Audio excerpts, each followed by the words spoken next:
Apologies for the intrusion. I'm Hugo. Let's just say I'm something of a collector. I've heard your video store is the most classy one in all of New Eridu, and I must say, it absolutely lives up to its reputation. The ambiance here is understated yet refined, elegant but still cozy. It's so soothing, like a steady beacon in the dark. I've also noticed some well-known individuals frequenting this place, including elite members from PubSec and HSO. Your achievements at such a young age truly impress me. Oh, you give us too much credit. Trust me, I'm being honest. I do find your store quite special. So, I guess the rumors about this place are true. Children of devils.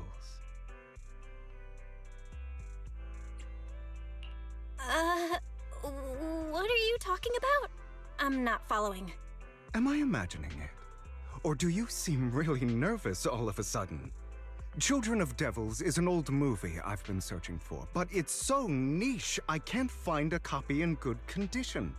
Or perhaps, did this movie remind you of something else?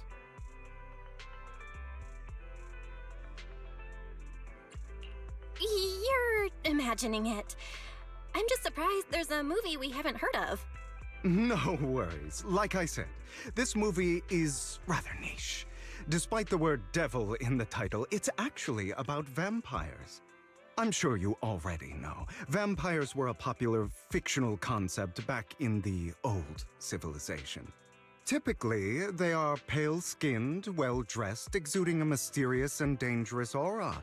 But beneath their immaculate facade lie lethal fangs for draining human blood.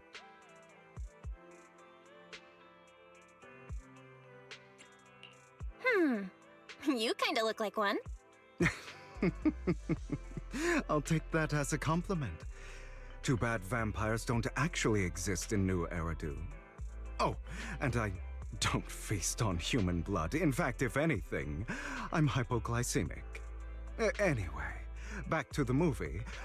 It's about a man who unwillingly turned into a vampire and after years of plotting, finally kills his evil father and ultimately dies in the process.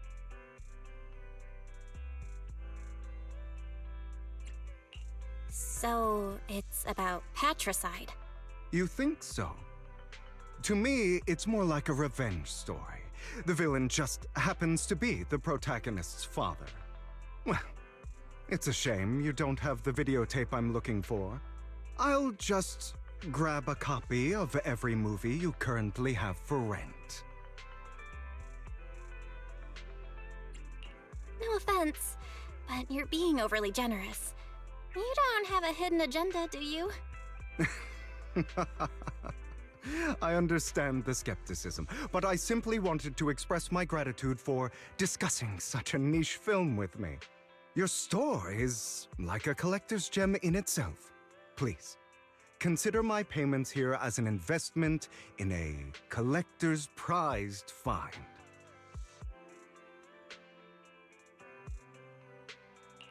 Your definition of a collectible is pretty broad, just as I'd expect of a collector. Because of my work, I happen to know some of New Eridu's upper echelon. Some even collect human organs. Just some rumors circling around. Hope I didn't spook you.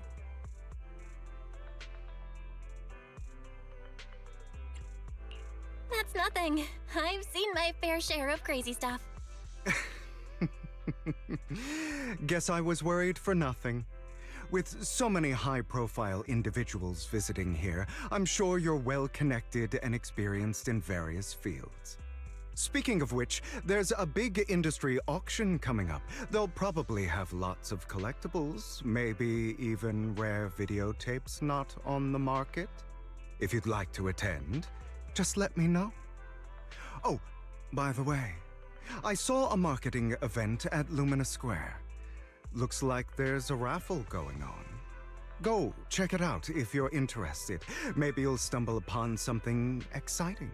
Especially at a place so close to the upper class. After all, there are always secrets hiding behind the light. Well, thanks for today. I'll take my leave for now. Until next time, my precious friends.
You there! Why not come try your luck? All sorts of prizes are waiting to be won!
This guy looks so arrogant.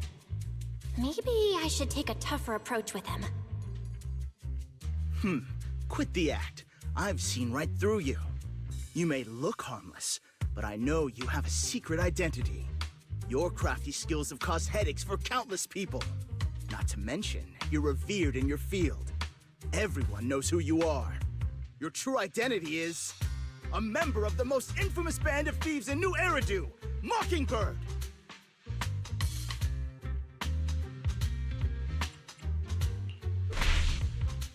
What do you know? My true identity is even more infamous than Mockingbird. What? You're even more evil than Mockingbird? No wonder you snatched my wallet! I know. Now might not be the best time to say this, but I'm genuinely curious about your true identity. Forget it. Clearly, you have no idea who I am. I'm Curtis Ravenlock. That's right, of the esteemed Ravenlock family from Tops. You'll face consequences for crossing me. You're an esteemed member of Tops.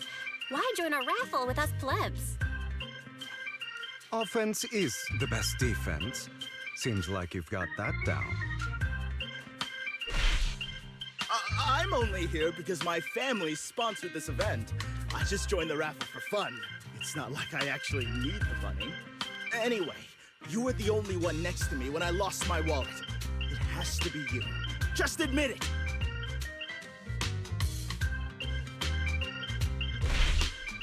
You've got it wrong. I didn't steal your wallet. I just happened to be standing next to you. Coincidence? Do you really expect me to buy that? You've been suspicious from the start. You're being too soft. You need a firmer stance with someone like him. In any case, my wallet is missing. It had a ton of Denny's, so someone's got to answer for that.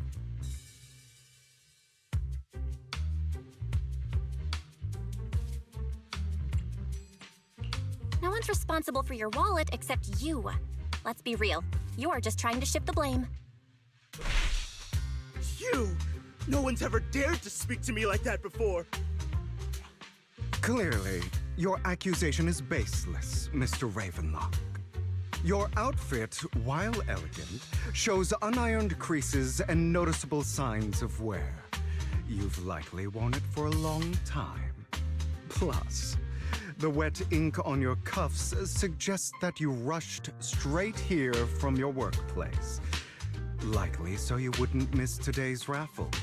All in all, it's clear you're not well off and quite careless. Chances are you lost your wallet yourself, and it probably didn't hold much cash. Is that why you jumped to accuse others? Hoping to leverage your family name to make a quick Denny? That's utter nonsense! Regardless, you owe this person an apology. Damn it! You'll regret this. Just you wait! I really hate it when innocent people are wrongfully accused. But it's all over now. I hope it didn't ruin your mood. Thank goodness you're here. Otherwise, that guy would have kept arguing forever. I didn't really do anything. You outsmarted him all on your own. It's a relief to see him get what he deserves. He should have known what would happen the moment he falsely accused you. People like that should have a taste of their own medicine. That sounds fair to me. Unfortunately, we don't usually see such fairness in our world, do we? That's why sometimes I don't mind resorting to unconventional methods to right the wrongs. You seem to be implying something. Don't tell me. A good movie never spoils its ending, but feel free to speculate. Anyway, it was nice running into you. Please, accept this raffle ticket to mark the occasion. May it keep you away from shady people and situations and bring you good fortune.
Anyone else want to redeem?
They're here with me now, sir. I'm glad to have the chance to speak with you, young'uns. Helios Academy used to be a peaceful and comforting place. You know about Helios Academy? Yes, I do. And I knew your teacher, Carol. She was a kind person. I was truly sorry to learn that she was the one held responsible for the fall of the old capital.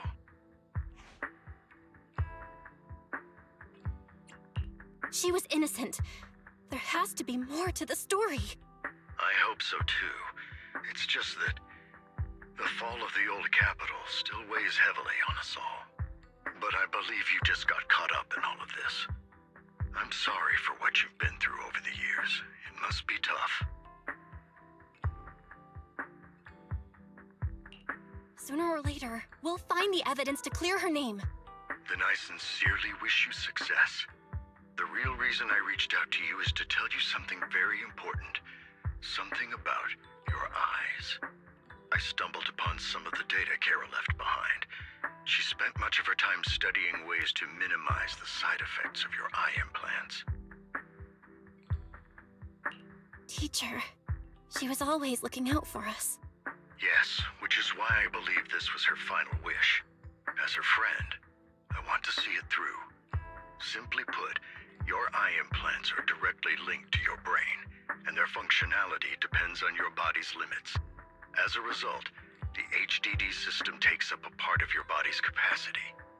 This leads to certain issues, the most notable being that it suppresses your innate ether aptitude. I brought in a team of specialists to analyze Carol's data samples, and after some effort, they created a plan to upgrade the HDD system.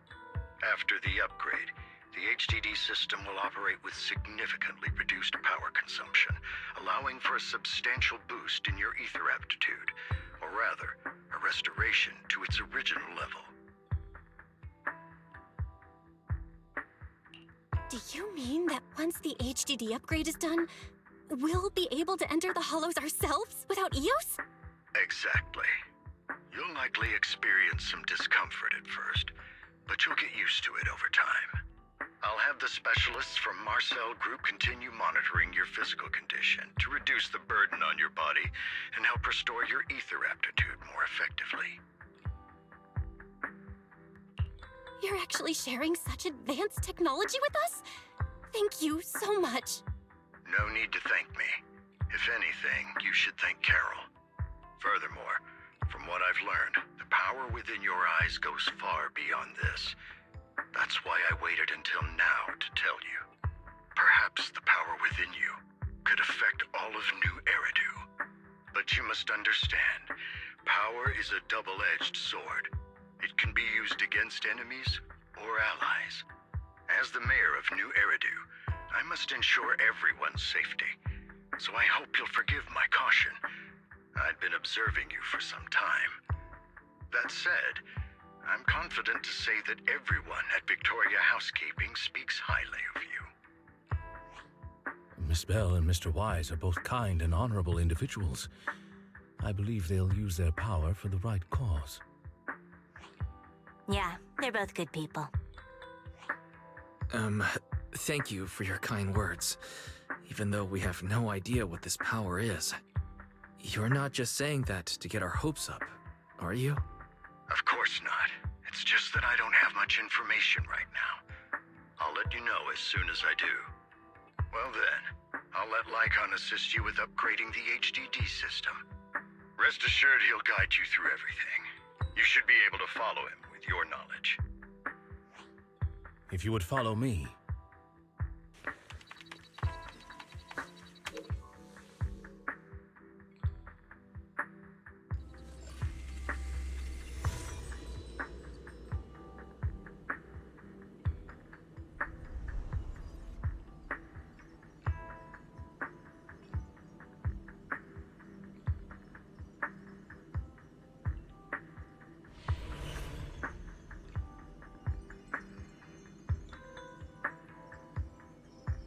How are you feeling now?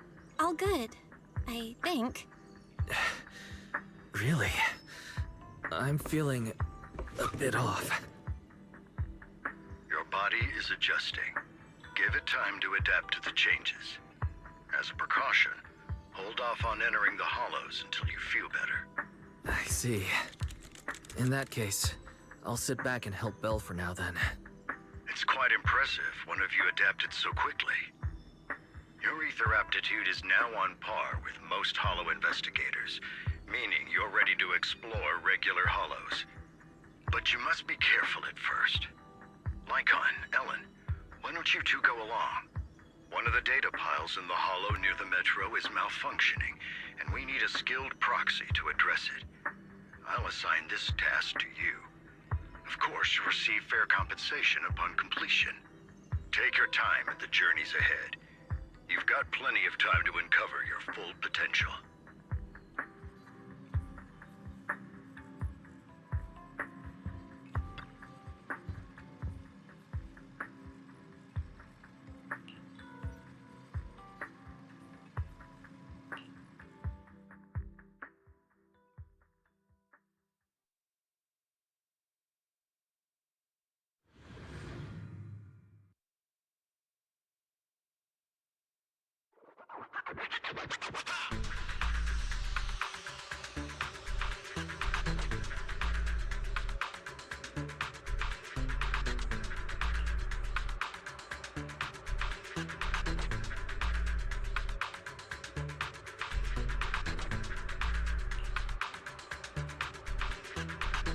Master Proxy, the data pile that the mayor mentioned is in this direction.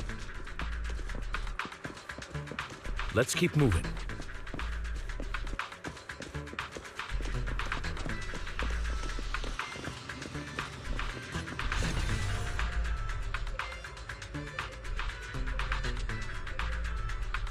The data pile that the mayor mentioned is near that garage ahead. Let us make our way over. What a pain. There's nowhere else to go. We'll have to move the train.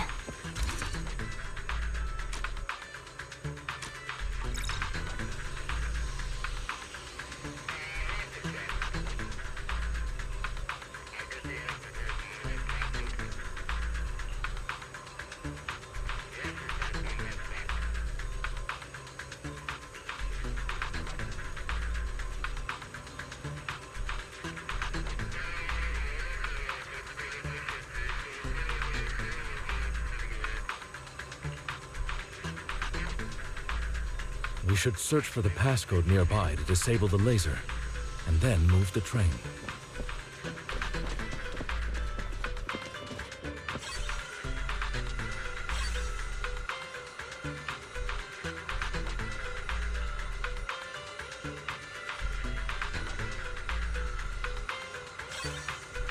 Ah, I get it now. We should be able to enter the passcode now.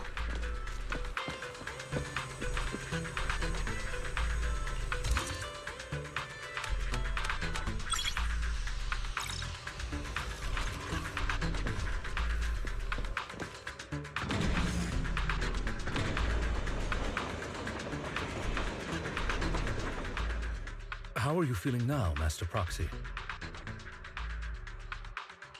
Fantastic! Never been better. I'm relieved to hear it. If you feel any discomfort, please, let us know at once. Yeah, I'll carry you on my back if needed.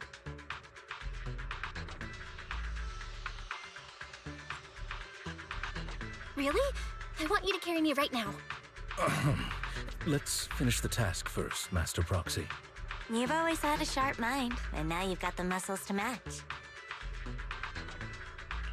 Thanks for the compliment. No, I was just thinking. When will you pick up some fighting skills? If you can fight, you could handle things in the hollow all on your own. That'd be pretty neat.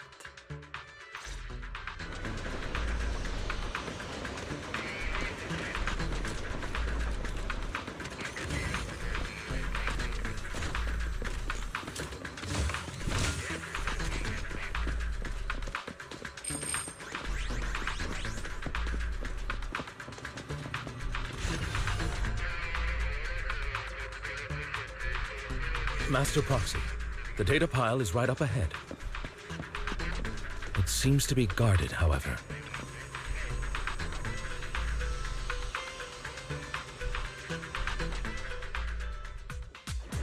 Worry not, Master Proxy.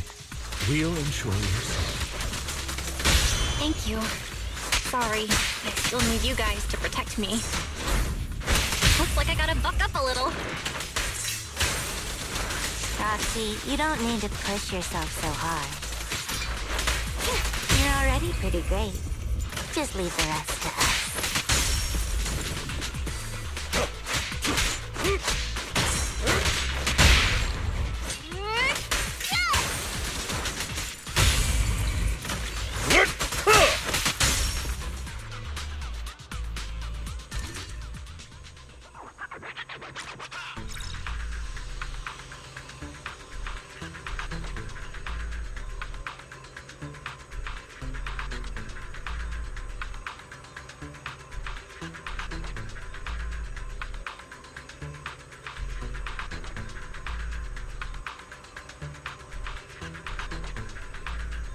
Oh, it's another passcode.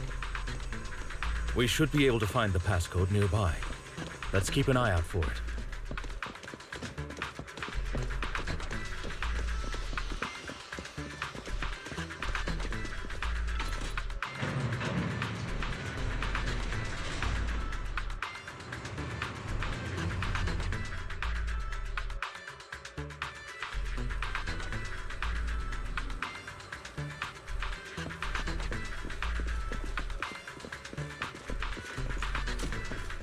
Maintaining the data piles in the hollows requires a proxy with the utmost professionalism.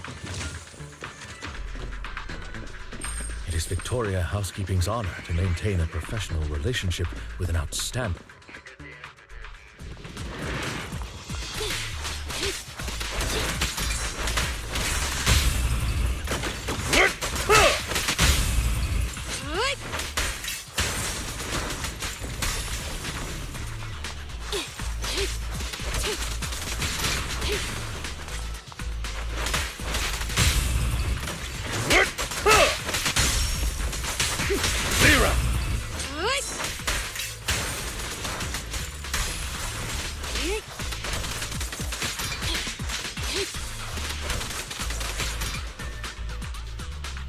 Master Proxy, let's take a look around this area.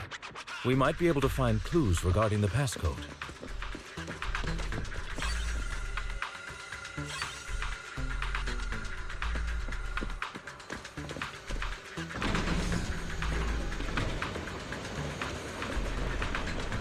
Proxy's moves seemed more fluid in that last battle. Master Proxy, this should be the second passcode.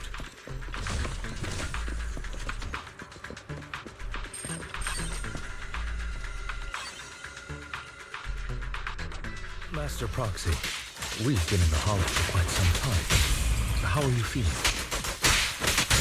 I feel fine. Nothing out of the ordinary. That's good to hear. After all, this is the first time you've entered the Hollow since the system upgrade. Best not to overdo it.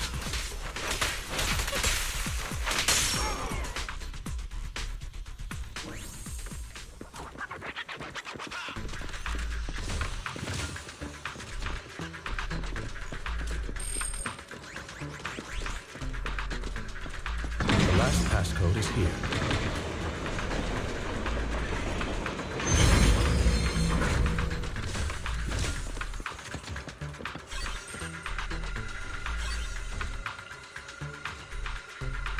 All right, that's all of them. Let us return and open that lock.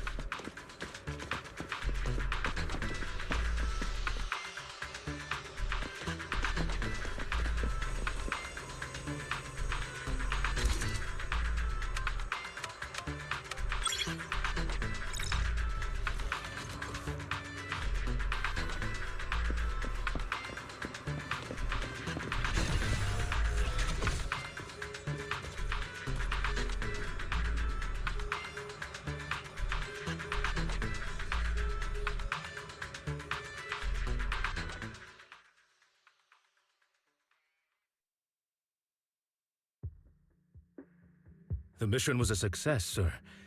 Master Phaeton's performance was outstanding. Excellent.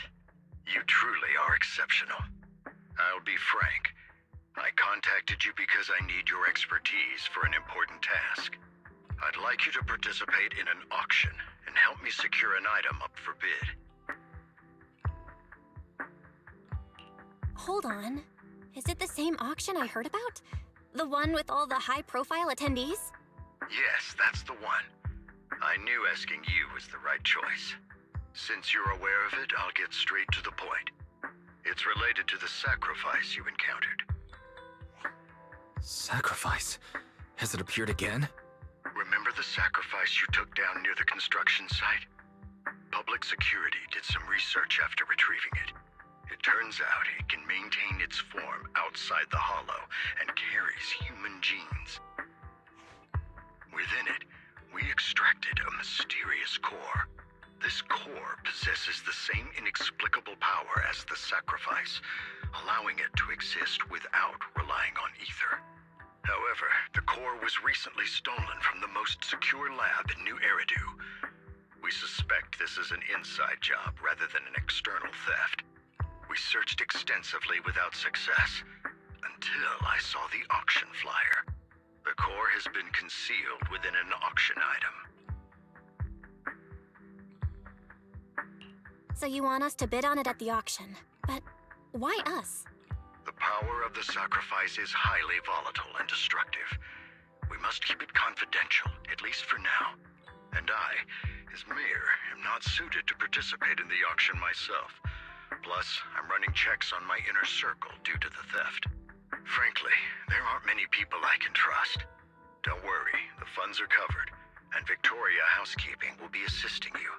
Of course, this hinges on one condition: your willingness to aid me.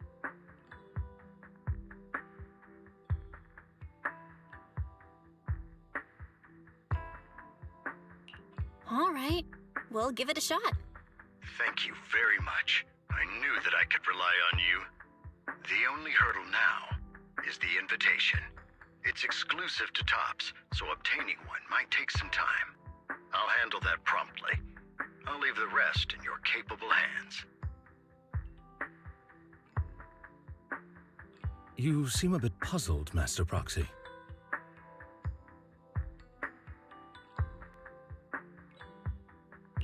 The relationship between the mayor and Tops seems rather delicate. You're quite perceptive.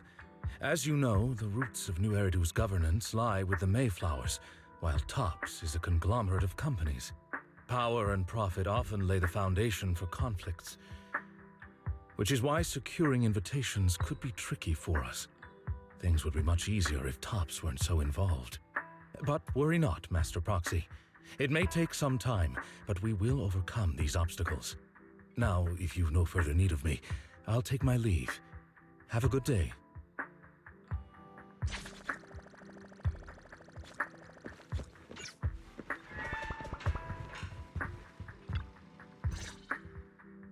Didn't that collector Hugo mention if we wanted to attend the auction to give him a call?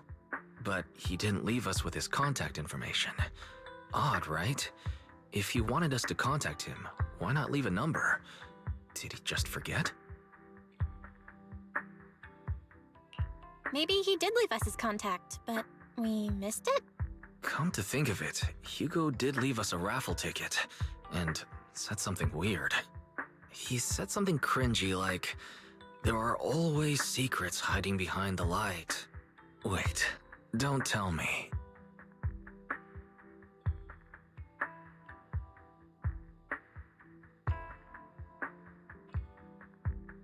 I get it now. This guy watches too many detective movies. Anyway, let's try contacting him. Aha! It's you! The manager of my favorite video store. Glad you've cracked my little puzzle. I've been waiting for you to contact me. I was worried I might have left a bad impression.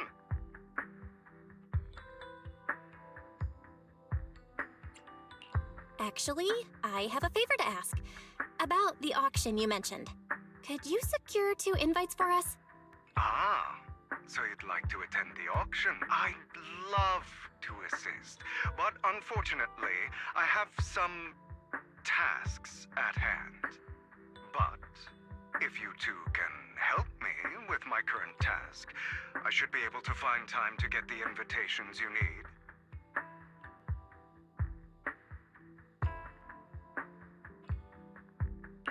What kind of task? Is it something I can handle? Nothing too dangerous, I hope. Don't worry, I would never put you in danger. Let's discuss the specifics in person. I'll wait for you at Dew Gardening Shop in Lumina Square.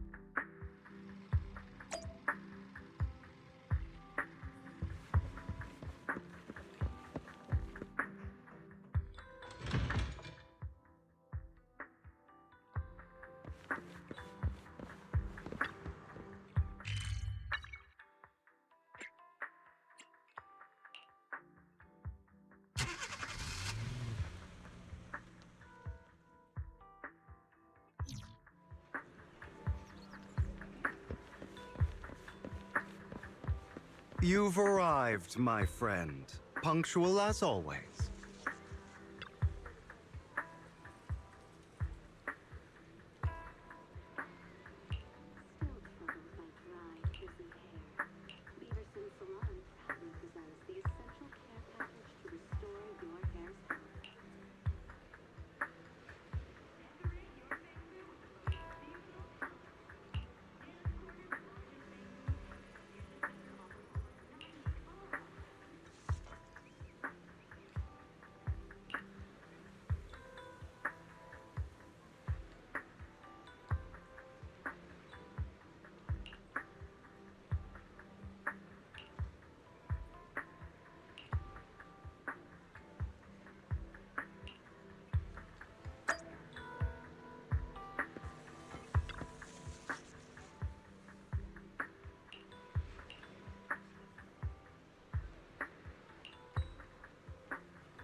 What a pain.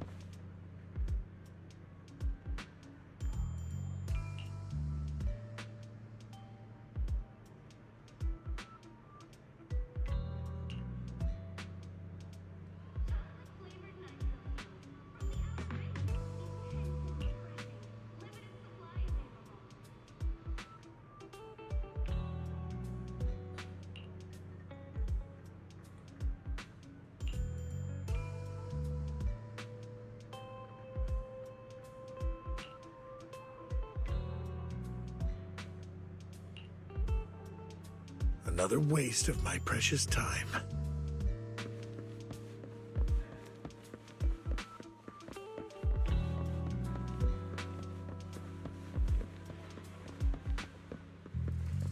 This time, I'll lead the family back to the top.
Good day, manager. Wonderful to see you again. You're as sophisticated and charming as always. About our previous discussion, I assume you've made some progress?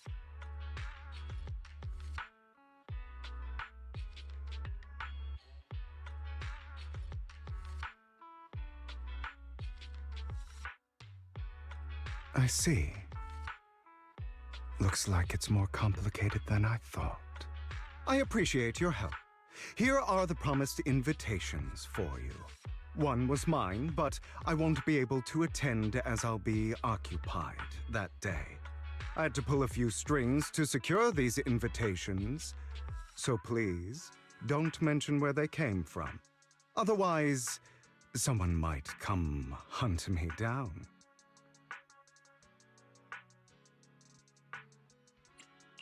Wait, seriously? Is the auction really that dangerous? Well, when you dance with sharks, you can't avoid risk. But I have faith in you, dear manager. I'm entrusting you with my life. Don't worry, my lips are sealed. And so are my brothers. I've been meaning to say, you're so close with your sibling. I'm kind of jealous. What's your view on family ties, manager?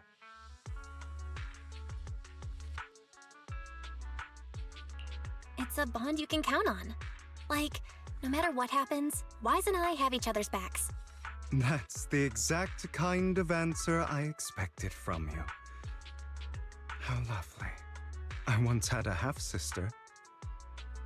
Different mothers. Had? Did you two fall out of touch because of an argument or something? No, we never argued. I would like to try, but it's too late. She's been gone so long. I can barely remember her face. I'm sorry. I didn't realize it was a sensitive topic. My condolences. It's okay. I brought it up first, and it was ages ago. Anyway, back to what we were saying. It's highly likely that Hartman will be at the auction as well. As you know, while he's the rightful heir to the Ravenlock family, he keeps many secrets. Should you cross paths with him in the future, be cautious. He's sitting up on his high horse looking down on everyone else, and he'll do whatever it takes to get more power. I hope these upper-class people eventually face the punishment they deserve. Too bad the scales of fate lean one way or another, unless someone steps in to tip them back. I digress. That's all for today. I have some errands to attend to, so I'll take my leave. Have fun at the auction.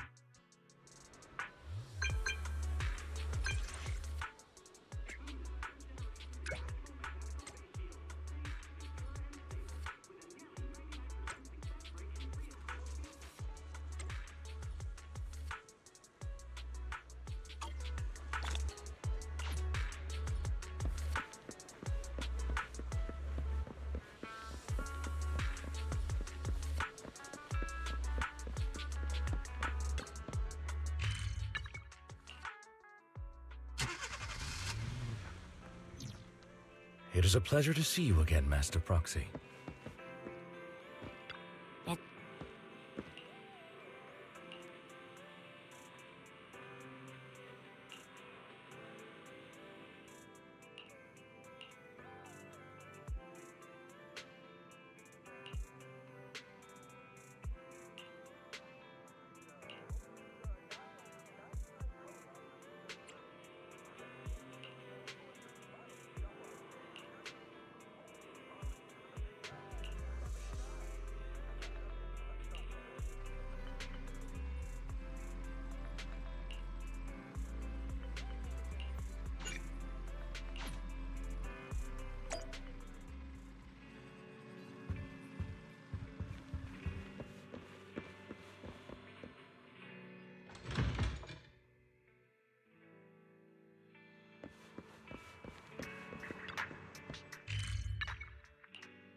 Lies, deception, betrayal. I see swirling mist, shrouding the truth in a deep, enigmatic haze. Found you. Chosen one.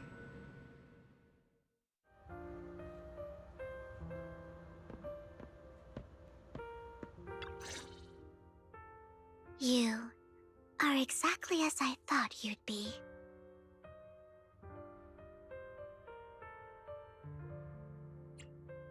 Chosen One? What's that? Sounds like something from a tacky novel that was popular a decade ago. Words can only convey so much, so it's understandable if what I say doesn't make sense to you now. But you'll know what I mean soon enough. Young lady, I know you might think I'm lying, but I'm telling the truth. That item was my late husband's keepsake, and I had to pawn it due to financial difficulties. But I can't bear to see it auctioned away to who knows where. I'd never be able to get it back. Please help me bid for it. There's a hidden flaw in that item. If you point it out during inspection, it will be withdrawn from the auction and returned to the pawn shop. That way you won't have to pay for it. In return, I'll offer you some compensation. It may not be much, but it's all I can manage. Please. Mom, please don't cry. Your story might be genuine, but your intention is not. Besides, this has nothing to do with me. Your misfortune is not my concern. Young lady, You don't look like you're struggling for money. How can you be so cold-hearted? I'm sure this refined individual here feels the same way.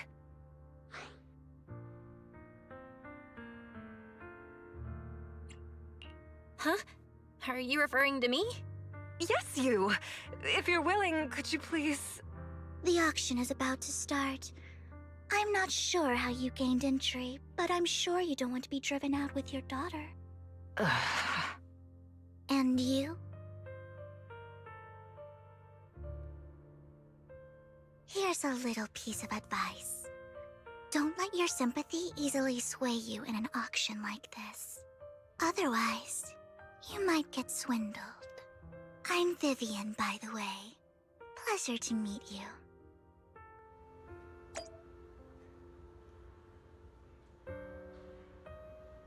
Dear guests, the auction will begin shortly. Please make your way to the venue.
He may be from the Ravenlock family, but he's been entering the lottery in secret. Maybe he's not as well off as I thought. Ugh, what rotten luck. I didn't expect to see you here. I won't back down this time.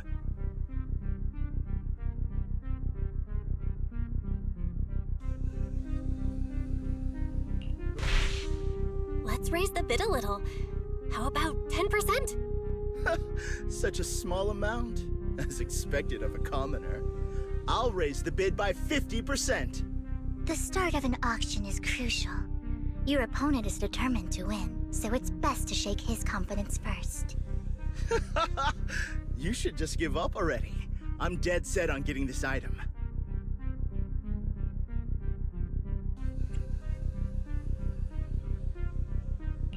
Truth is, we've got a solid sponsor. Give up, because we're going to secure this no matter what. So that's how you were able to join the auction? I knew there was something funny going on. Damn it! Am I really going to lose? Nicely done. I see you're getting the hang of manipulating your opponent's emotions at the bargaining table. Okay. Let's not rush into inflating the price. Seems like it's just the two of us interested in the item. Why don't we discuss this in private first?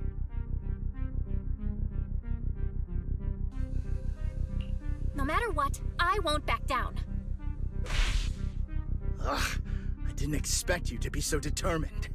This is the perfect moment to shake your opponent. You're really stubborn, huh? Is it really worth arguing over such a small collectible?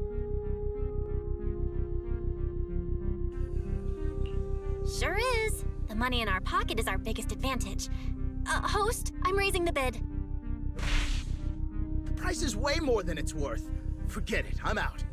It's a bit overpriced, but it's still acceptable. Regardless, congratulations on your winning bid. Though, in my opinion, its aesthetic style is a bit ahead of its time. But as long as you like it, that's what matters. After all, the true value of art is in the love people invest in it. The next item is truly exceptional. The final creation of a legendary artist, the only one of its kind in all of New Eridu. The artist's tale is quite fascinating. Unrecognized during his lifetime, his works were discovered by art collectors after his death and became hugely popular. Because of this, authentic works are few and far between, making each one incredibly precious. And this stunning final piece, anyone who loves his work won't want to miss it. Without further ado, let's get started! Starting bid, 200 million dennies!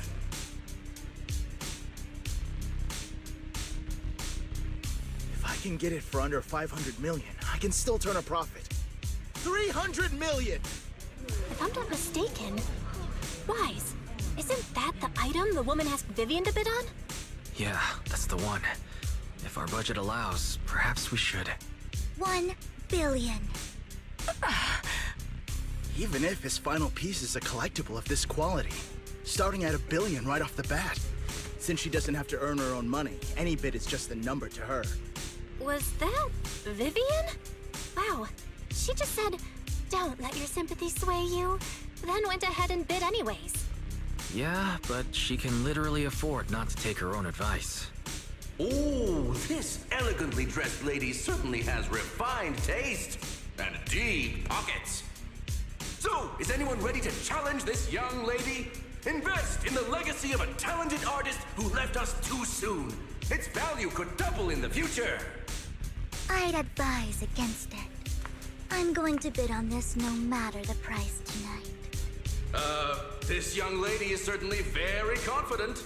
Our time is almost up at $1 billion. Going once, going twice, going 3 times. Sold for $1 billion. All right, ladies and gentlemen, that concludes the first half of the auction. Please feel free to unwind in the lounge for a bit, as more treasures await in the second half.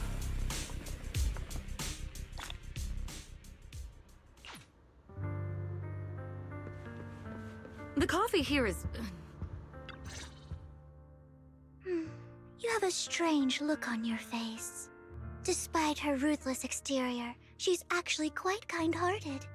Though you wouldn't dare think that, would you? How did you know? Looks like I hit the mark. Just to clarify, I didn't assist that woman out of kindness. Nor do I plan on giving up the item I just purchased. Because it's nothing more than a common scam. A scam? So you're saying that woman is a con artist? They'll tell you a tragic story, begging you to help bid on a collectible at a high price. They promise a reward and guarantee the item will be withdrawn from the auction, so you think you won't have to pay anything. But the reality is, once you bid, the deal is done. No going back. And you end up shelling out a hefty sum for something worthless. So, why did you still bid on the item? I really enjoyed the story of that legendary artist. Art, at its essence, sells stories, doesn't it? I'm willing to pay the price for the stories I choose. That's another lie. Looks like you believed me.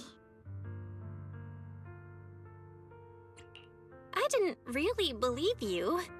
Let me give you another piece of advice. Appearances can be deceiving. People often mask their true intentions. Sometimes, what you can't see is the real truth.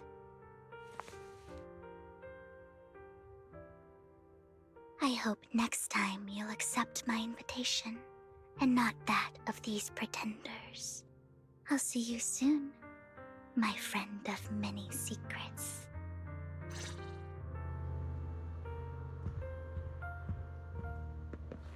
The second half of the auction.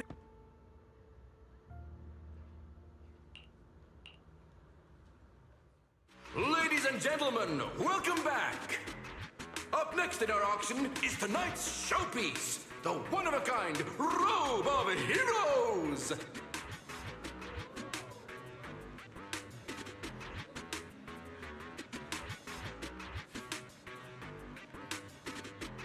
Legend has it that, long ago, this was a garment that only a hero could wear. What's truly fascinating is the unique gem embedded in the collar of this robe. It's unlike any gem I've ever seen. Almost magical.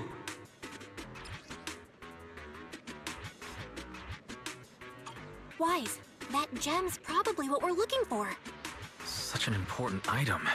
Yet, it's just there on a piece of clothing, completely unprotected. How gaudy. This auction sure is busy. There's people of all sorts, whether they belong or not. Robe of Heroes. Phew, what a tacky name. Nonetheless, I'll secure it. In the name of the Ravenlock family. Yes, I see it. Seems authentic. Of course, I'll keep an eye on it.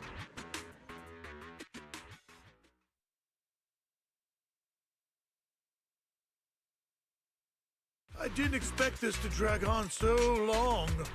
I believe there is no meaning in continuing this senseless bidding war. Frankly, wasting time irks me more than squandering money. So, my friend, let's cut to the chase. What did you have in mind? This man is pretty shrewd. Maybe I should match his energy.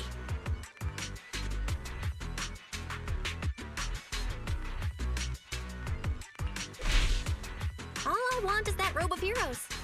What a pity. We both have our sights set on the same item.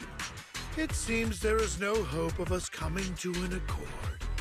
I'd suggest taking a less direct approach with someone like Hartman, lest he prey on your weaknesses. There are more antiques in this auction than just the robe. Why rush into this? You might find something else you prefer.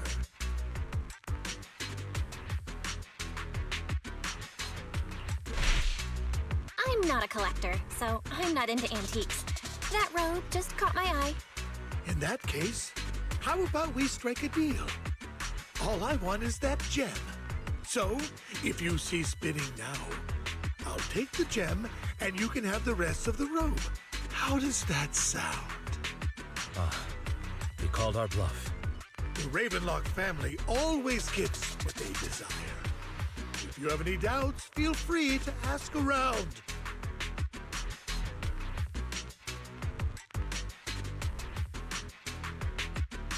What a coincidence! I, too, always get what I want. You're quite confident.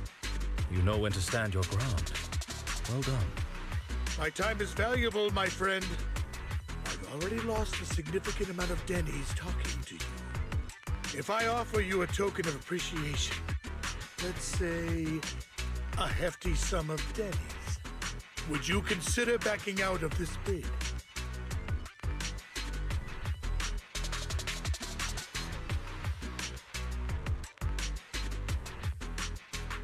Don't try to bribe me. I don't need or want money. For once. You're quite persistent, aren't you? It's been a while since someone dared speak to me like that. All right, since I can't sway you, we'll have to settle this with our financial power.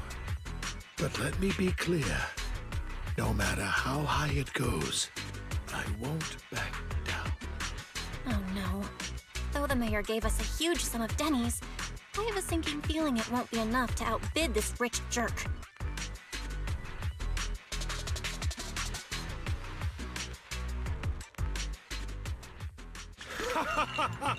Thank you, everyone. It appears I'm the final winner of this auction after all. Well, I'll be taking this masterpiece with me. Of course. I must extend my sincere gratitude to all of you. Damn it, we almost won! Ugh, Denny grabbing jerks. I got a message from Hugo. He wants us to... Look up? What happened? Why'd the lights go out?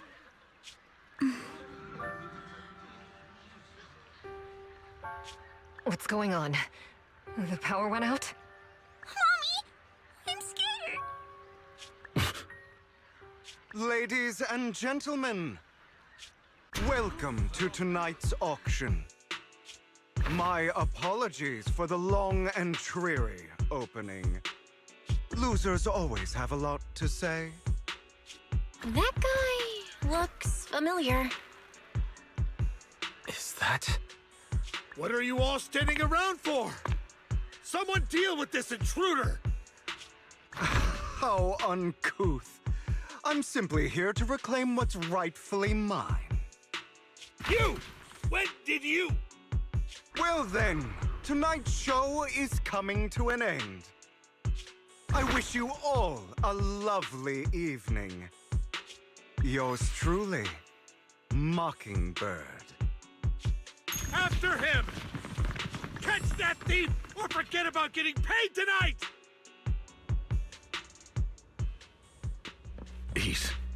I can't believe he's here.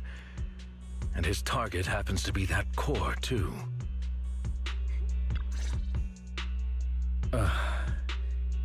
Forgive me, Master Proxy, but that... Mockingbird and I have... history. He might find it surprising, but I know him too. You do?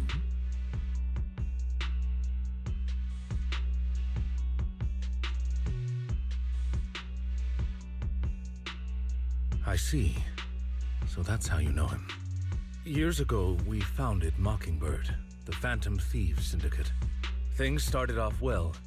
We were young, with naive ideals and lofty goals, and we pursued what we thought was right. But one night, that all changed. There may have been signs of what was to come, but no one noticed them at the time, or perhaps we chose to ignore them. Eventually, I left Mockingbird and accepted the olive branch extended by the mayor. The separation was, shall we say, less than amicable. And my dearest friend became my sworn enemy. Master Proxy, if I may ask, what do you think of Hugo?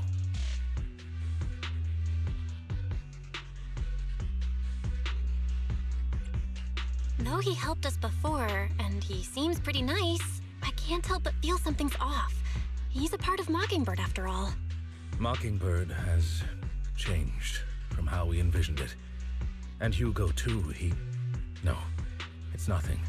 In any case, he's very dangerous. I'm still unsure of his intentions, but we cannot risk letting him have the sacrifice core. Based on my past experiences, I can likely predict the route he'll take to evade his pursuers and escape. However, this path lies within the Hollow. Master Proxy, can you...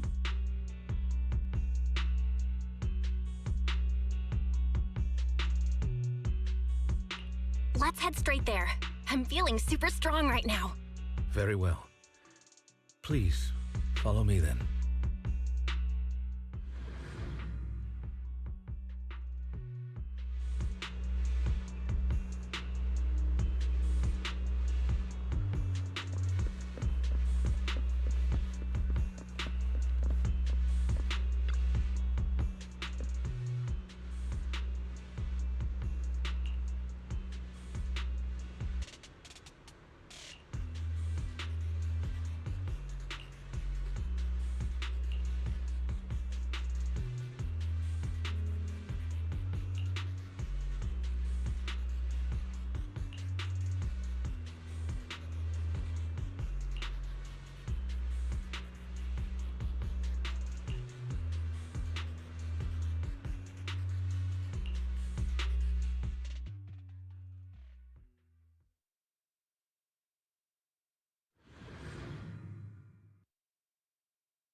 As I thought, Hugo really is here.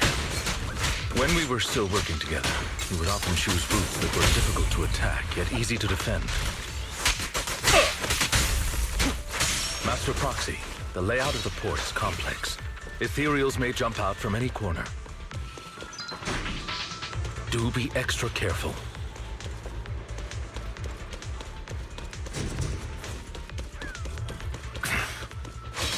There are so many ethereals.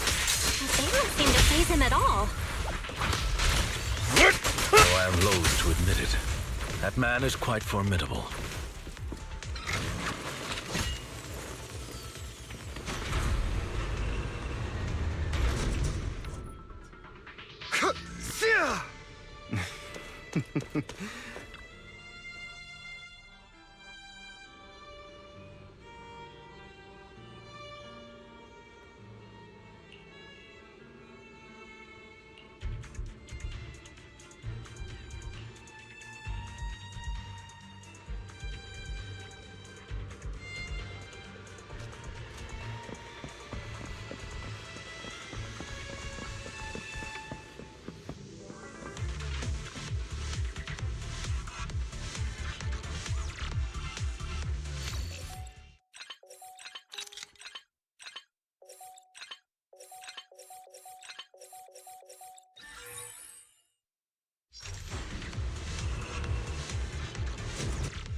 Careful, or you'll get hurt.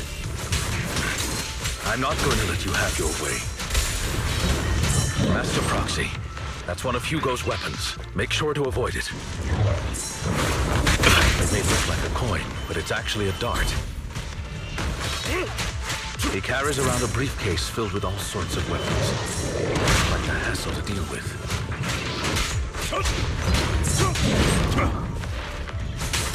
Take this.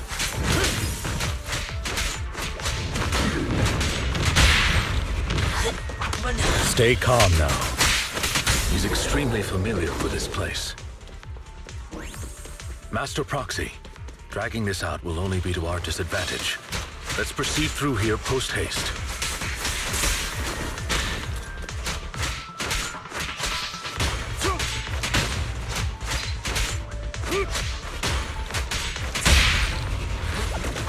Stand still. The mechanism here isn't damaged. It's still functioning normally. Something's not right. It feels too easy, almost as if you let us through on purpose.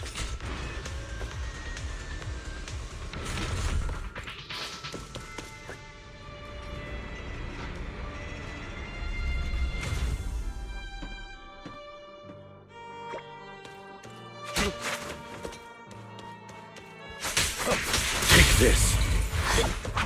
Stay calm now.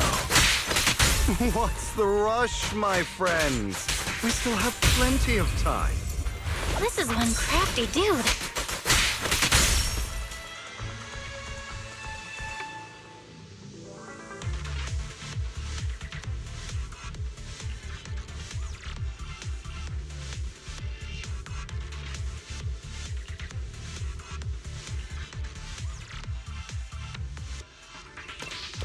This must be the right way.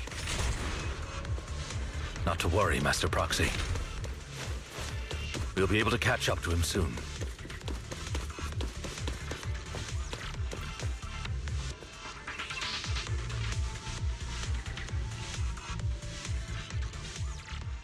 It should be this way.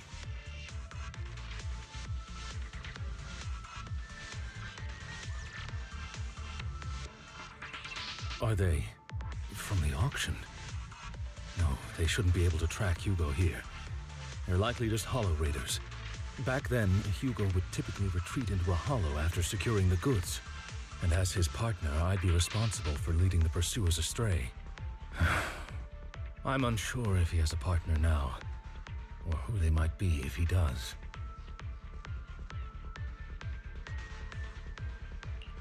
He was alone the entire time when he approached us before. I see. That's good. It means he must be carrying that core himself. Regardless, Master Proxy, let's steer clear of those Hollow Raiders for now. Although I'm confident in my ability to defeat them, a clash here might delay us and jeopardize your safety.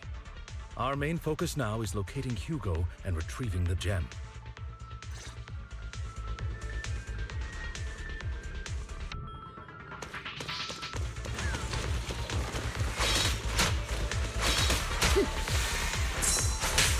Zero! Stand still.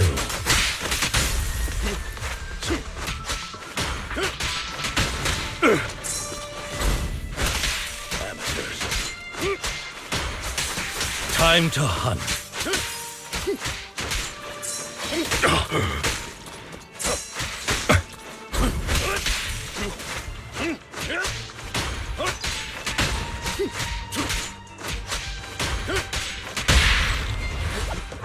Stay calm now. He should be nearby.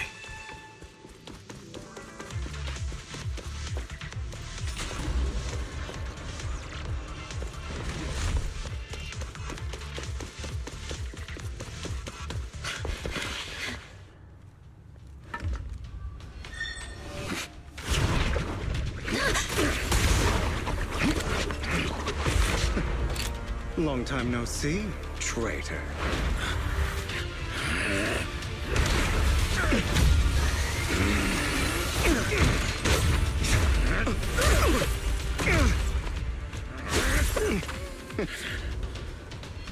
It was you who broke the oath, not me. You haven't changed, pompous and self-righteous.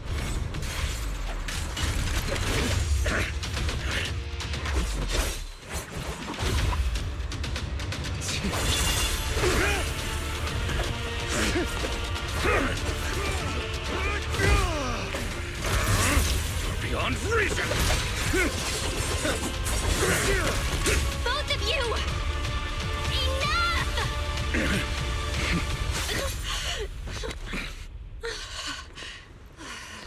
Master Proxy.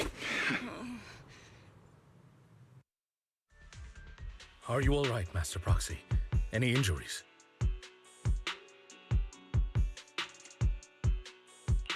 I'm fine. I just forgot I wasn't Eos. I thought your attacks would just go over my head.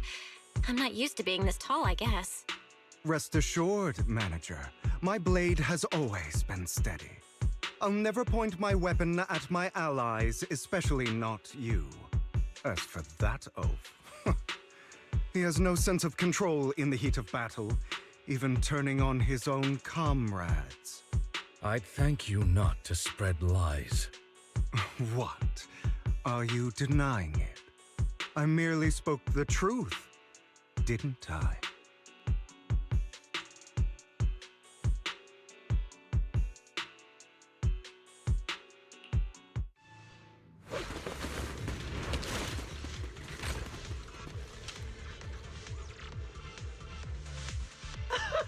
Thought we were in for a tough day, but it seems we struck gold in the end. If you value your lives, you better hand over all your etheric resources and any other valuables you've got. I have no conflict with you, gentlemen. I'm here for personal reasons, not to mine ether resources. Cut the crap. It's been a rough day, and we need something to make it right. Whatever your business is, pay your dough or bite the dust. Pay our dough. This is the Hollow. You're not claiming this Hollow as your own, are you? Not even the current mayor of New Eridu would dare to make that assertion. Am I correct, Mr. Mayflower Watchdog? You sure have a mouth on you, pretty boy. Don't push it. We've buried idiots like you in the Hollow before, and soon you'll be joining them. I'd urge you to reconsider. Unfortunately, your kind advice has come too late. They've already worn my patience thin.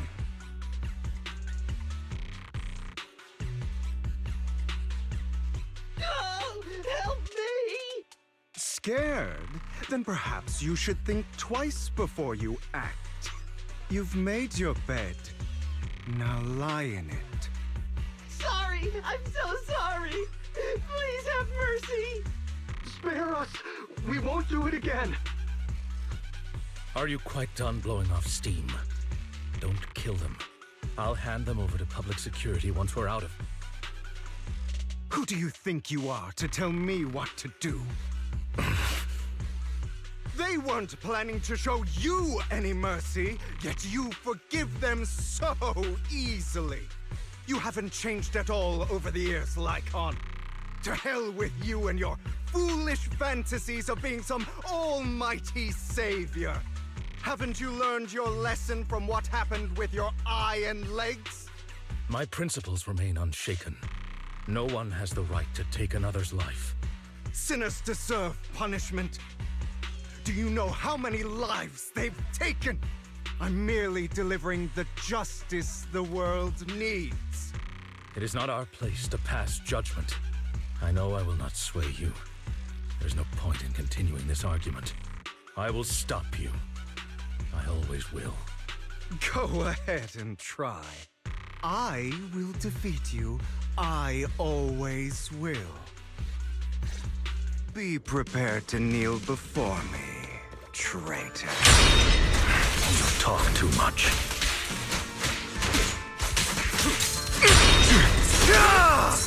Out of my way! Time to hunt.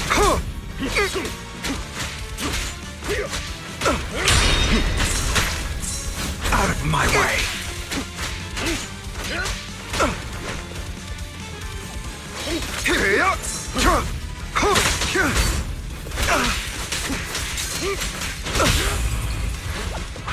Stab. Really? Do you two have to do this now? My apologies, dear manager, but I'm itching to teach him a lesson. Shut up.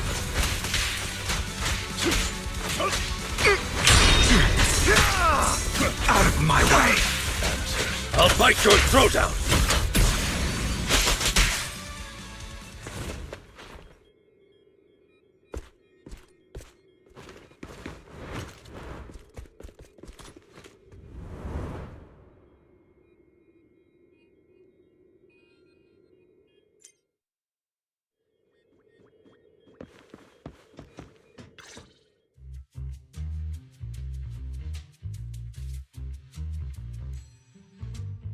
Worry not. Mastery of my skills will come in time. But there's something more important I would like to teach you. Something about faith.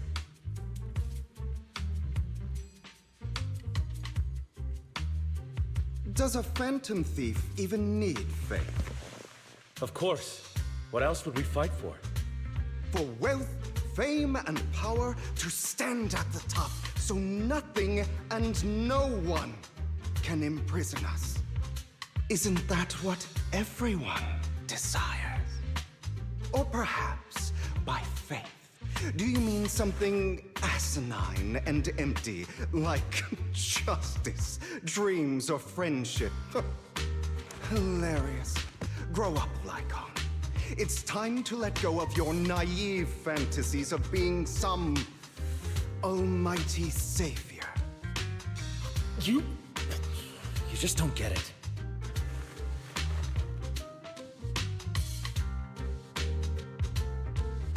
All right, enough squabbling. What I'm trying to teach you is very simple. I may not walk the path of justice, but I do not walk the path of evil. There's too much injustice in this world, and there are times when it becomes necessary to right those wrongs with unconventional methods. Taking lives, however, is out of the question. Life is a precious gift, one that nobody has the right to steal. No one should have the authority to judge whether another lives or dies.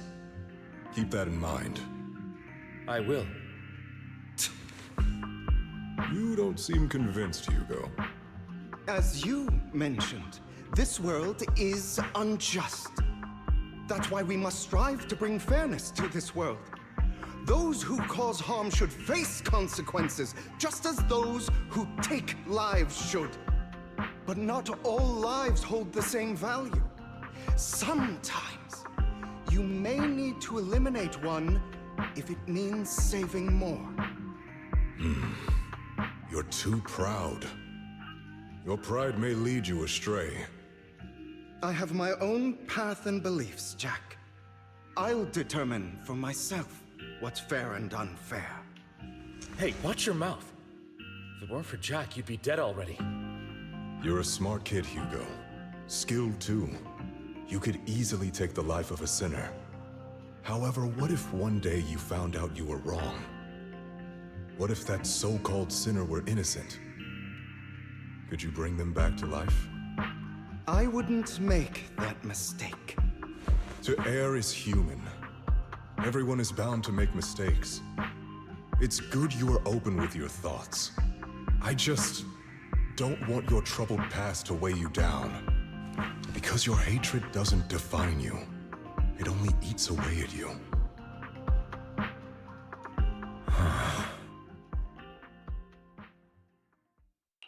What's wrong, Lycon? You've been quiet for a while now. My apologies, Master Proxy. I was just reminded of some past memories. Before Hugo and I founded Mockingbird, we had a mentor, Jack. He took us under his wing when we were in dire straits, imparting his skills and life lessons. But Hugo didn't agree with his viewpoints. Perhaps our paths were always fated to diverge. Okay, I'll admit. I've been itching to ask. Why did you two split up? Mockingbird, faced numerous triumphs, but also setbacks. And one of them was a disastrous one.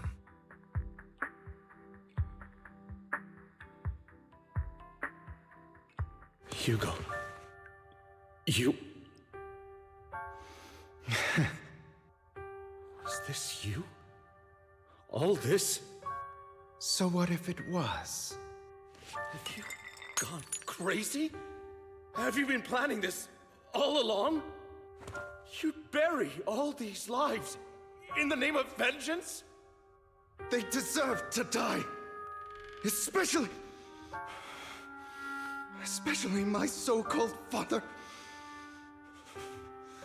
I should have killed him a long time ago. A really long time ago. You know what, Lycon? There's some people whose only purpose in life is to bring more suffering into this world. Sometimes murder is what brings justice back into this world. And for that, I must stain these hands in blood. Enough! I can't trust anything you say anymore. I'm leaving Mockingbird, now! Where are you going? Anywhere. Someone from the Mayflowers got in touch with me before. Are you mad? You know what those hypocrites in city administration are like. They're no different from tops. We fought them together all this time, and now you're leaving to serve as their lapdog. Are you going to turn your back on Mockingbird? Turn your back on me?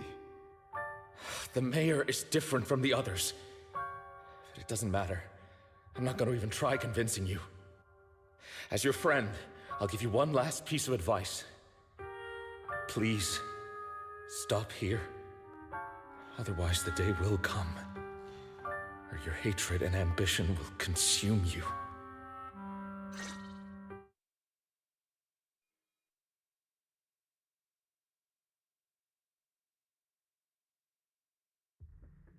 My apologies, Master Proxy, that you had to hear such an unpleasant tale. Hugo came from a powerful family, and his relationship with them was always strained, especially with his own father. So much so that Hugo wanted to personally put an end to him. After shouldering a mountain of injustice, Hugo ran away from home. That's when Jack and I met him. And that setback that Mockingbird suffered turned out to be intimately connected to his family. I had thought it was just a normal mission, when in fact he was plotting revenge. He took advantage of me and everyone else there. I do not mean to pass judgment on him and his decision, but I refuse to accept a partner who is willing to trample over other people's lives for their own desires. Perhaps his family left a mark on him that continues to influence him to this day. In any case, Hugo still has the sacrifice core. We should contact the mayor to plan our next moves. A pleasure to speak with you again. Lycon has already filled me in on Mockingbird stealing the sacrifice core. I'll deal with it. Anything else we can do to help? I mean, we didn't manage to complete our mission. No. You've done well. It's just not appropriate for you to get involved in what's to come. We've been through far more dangerous situations. Plus, we've dealt with Mr. Mockingbird before. So maybe we could help you. Really, I appreciate your kindness. It's just... Very well. Seeing as you're all people I know I can trust, I'm going to be frank. Not long ago, I received a letter declaring criminal intent. Sir. Lycon, I know you don't want to place them in danger. I feel the same way. However, I believe they deserve to know the truth. That letter threatened to use a sacrifice to take vengeance against the entire city of New Eridu. What do you mean by vengeance? I believe the person, or the organization, who sent the letter is planning to use the sacrifice to mount a large-scale attack against the city. Everything we've uncovered so far seems to support this hypothesis. As you know, the sacrifice's true power is a mystery and cannot be controlled if anyone attempts to use it as a weapon. This is no small issue. If this gets out, it'll send the public into a panic. Please promise me you'll keep things confidential. Then let us help out. We can do our part too. But it's like I said before, it'll be too dangerous for you. Whichever way you look at it, you're still citizens of New Eridu, and as mayor, it's my duty to protect you. Plus, Carol would be furious with me if I put you in danger. If she were still around. Anyway, I'm not at liberty to discuss this matter any further. Please rest assured that we will handle things properly as the administrative authority of New Eridu. That's right. Master Proxy, please trust us. So that'll be all for today. Goodbye for now.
I'll have to work overtime to finish this mission report.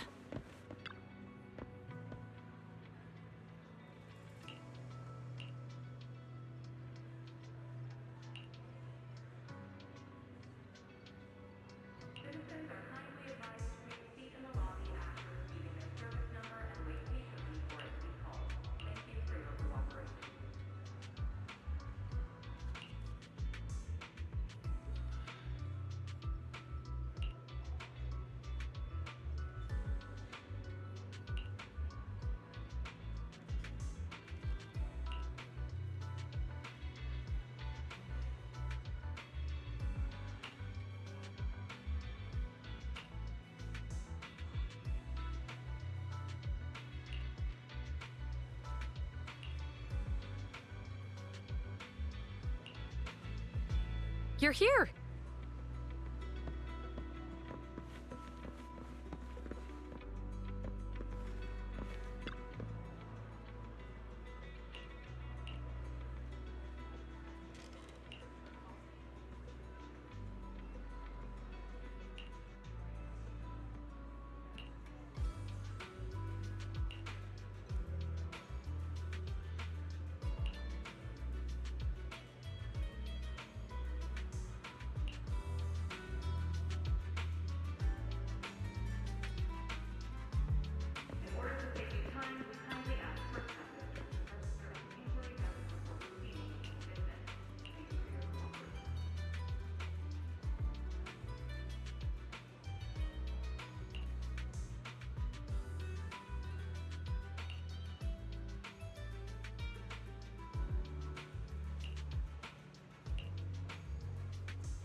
Today's training.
All right, let's get started.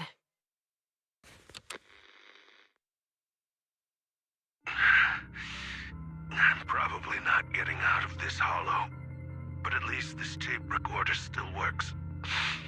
Let's say these are my last words. I gave away my anti-corruption equipment to save those civilians, so I'm not in good shape. Unfortunately, we came up against a horde of ethereals right after that. I rushed over to fight them off and tried to save the civilians, but in the thick of all the fighting, I turned back and realized that I was somehow alone. Nobody was behind me. Luckily, I managed to defeat the ethereals, but the wounds and corruption I sustained in doing so should be fatal. I don't mean to cast the blame at all here, and if any of my colleagues ever pick up this cassette, I hope that nobody is ever held accountable. It's just human nature. It's normal. I just have a few regrets. Oh, what's that over there?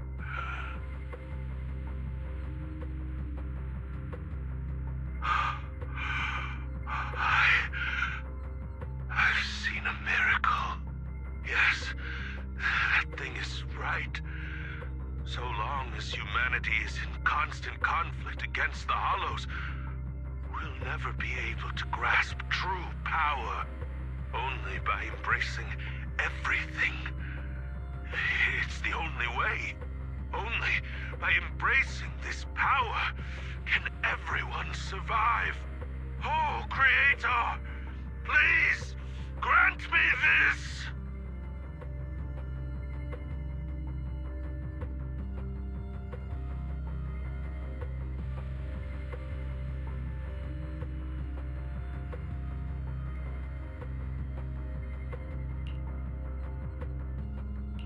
Are you okay, Jiyuan? Don't be so sad. Thanks. I'm okay. It's just... Even though we had our suspicions, now that everything is out in the open, I can't help but feel a little... Well, at least now I know the reason why he changed. What did Bringer see during the recording? Whatever it was, he called it a miracle. I saw the mission report from that incident. Bringer emerged from the Hollow unscathed, completely free from injury or corruption. Plus, I remember him rescuing a few civilians and walking out of the Hollow together with them. But if that's the case, then it's at odds with the audio we heard. Which one is the true version of events? It's possible that both are true. Like if Bringer actually met a real god that completely healed his body and helped him save the others. And that's why his mood changed so much. Why he started believing the Exaltists. Because he witnessed a miracle. That sounds like a reasonable speculation at this point. But it still exceeds the limits of what we know. In any case, it's a clue that ultimately points to the Exaltists. I'll keep pulling this thread and see where it leads.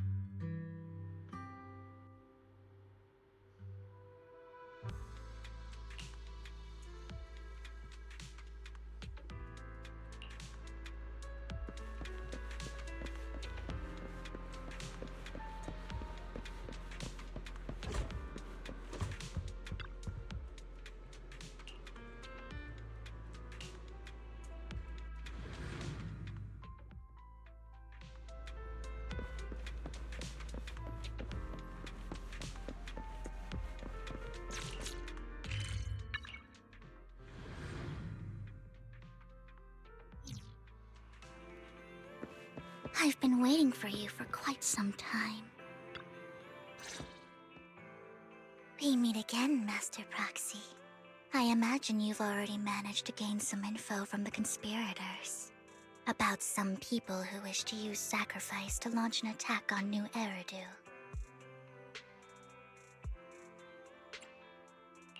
How do you even know about that? I only just found out myself. Because I've been watching you this entire time. I know many things. But unlike those hypocrites, I'm willing to share info with you to show my sincere hopes of working together. I need to find Bringer's belongings.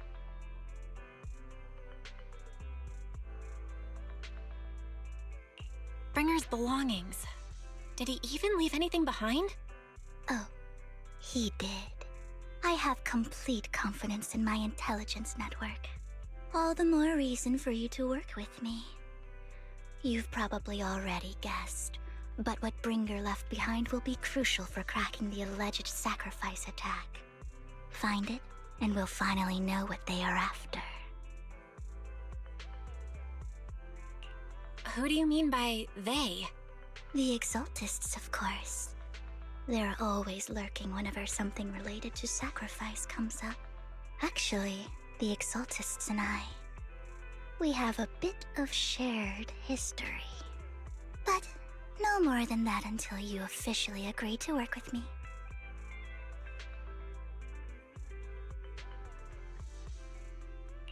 All right, I agree then. Splendid. I like people who don't mess around. By the way, might I ask, you're not proficient at in-hollow combat, are you? Well, that's not really what proxies do. As I expected. Not to worry. You're an invaluable proxy. All I require is for you to guide me. I mean, not even my darling Lord Phaethon can fight in the hollows. Hang on. What did you just say? Your darling Lord Phaethon? That's right. The best proxy in all of New Eridil. Lord Phaethon. Don't tell me you don't like him.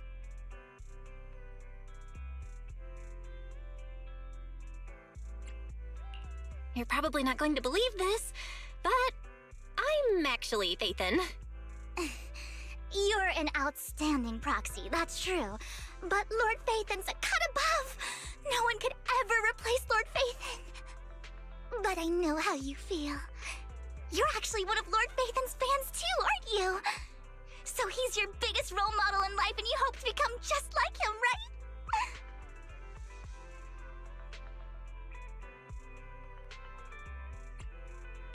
How should I put this? I'm not really a fan of Phaethon. I get it. You're ashamed. Because you love him so much. I went through a phase like that once. But it's okay to be brave and admit your love. Relax. I'm with you as you make your journey, fellow fan.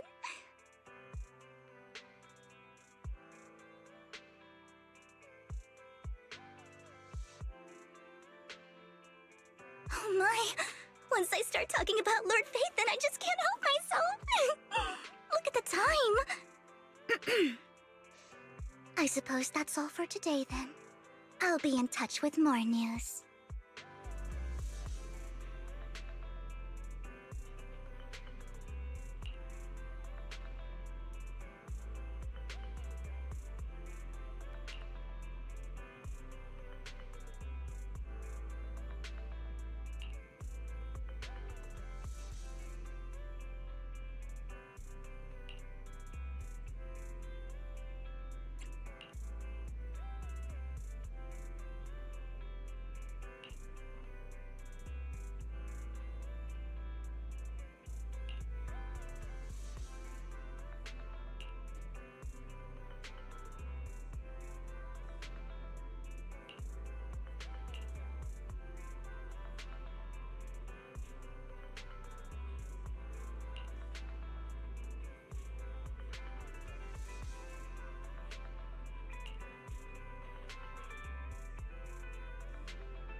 Proxy, you're here too. I didn't expect to run into you here. What are you two doing here? And still in that outfit, Ambi? I'm here to investigate that incident.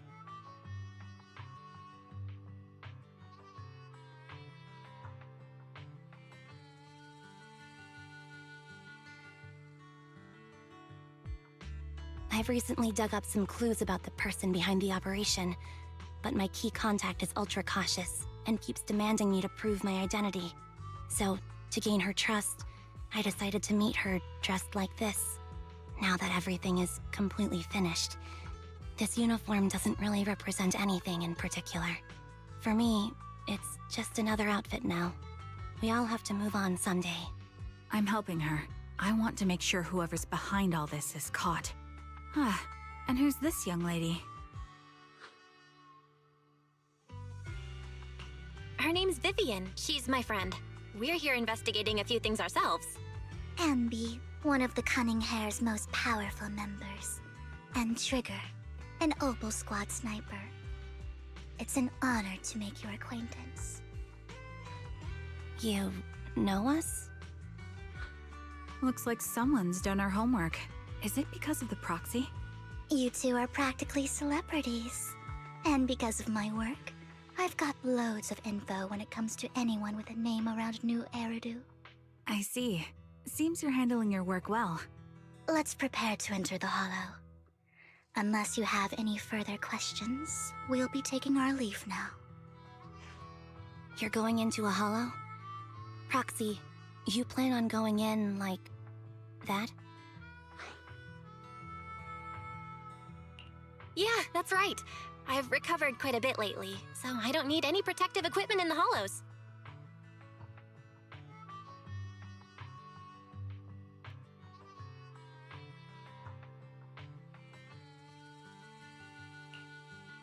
Huh. Aren't you that lady from before at the auction? Hello. I didn't expect to see you again, young lady.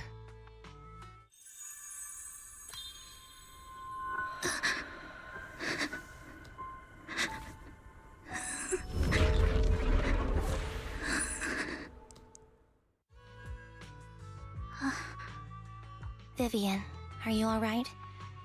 You look depressed. What's wrong, Vivian? Are you feeling okay? It's nothing. I just drifted off for a moment there. So then, what are you doing here?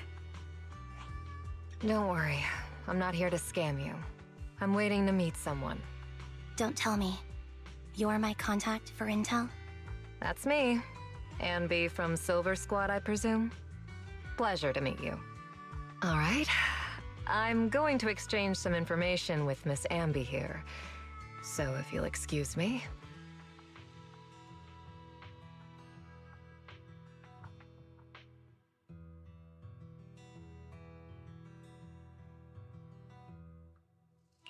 You're not looking so good. Everything okay? I can tell you later, but not right now. Okay, that's all the information I got for you. In return, I want you to do something for me. Take me into the Hollow. I left something very valuable inside. I have to find it. Seeing as we were just about to go in ourselves, why not join us? It's fine by me. But didn't you say you were investigating something? It's fine. There's no rush. Right, Master Proxy.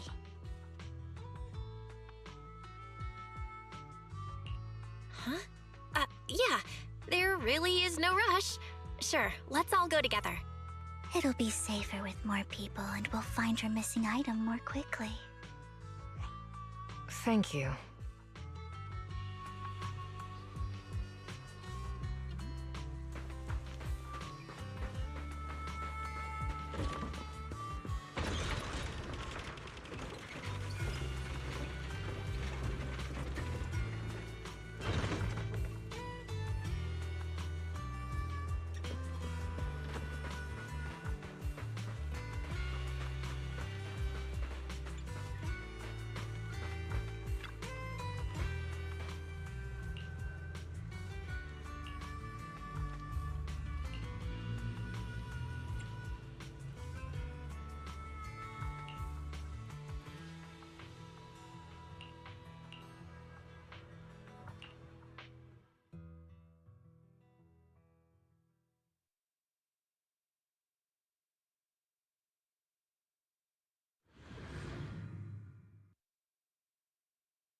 So, what is it that you all plan to do here?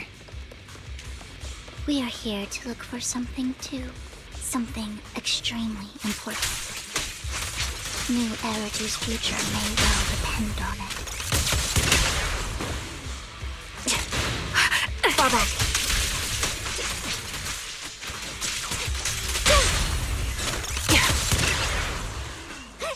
Ether vision activate.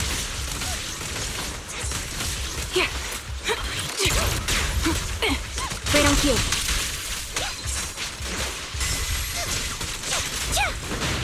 Get behind me.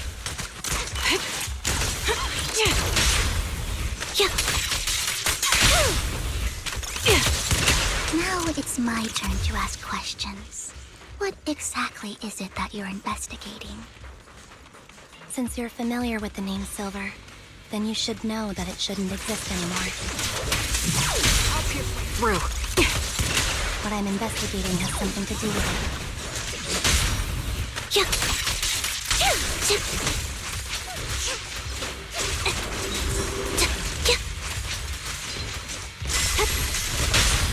Quick shot.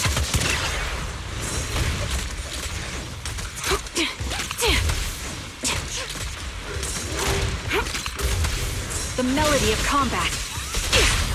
Flip a switch. Pin them down.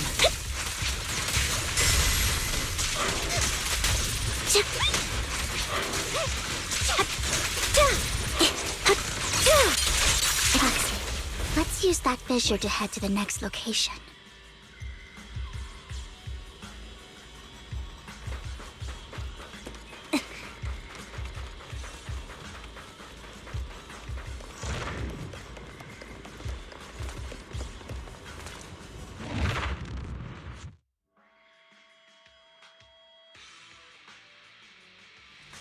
This is the place.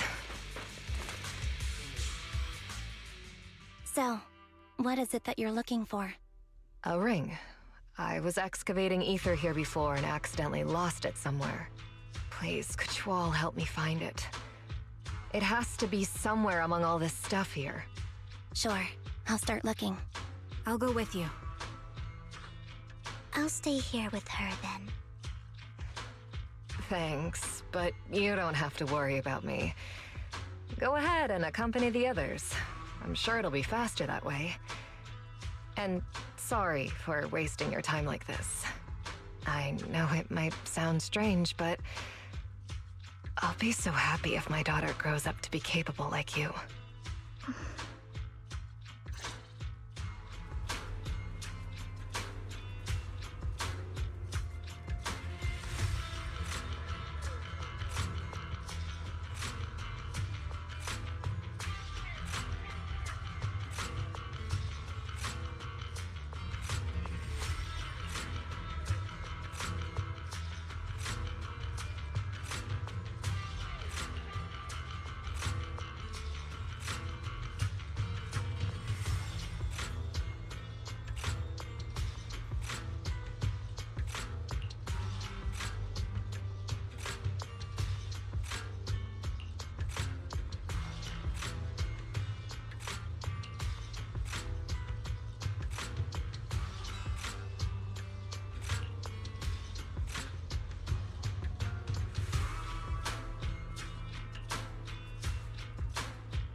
There's leftover food here. I don't want to imagine what's inside the bag. Neither do I.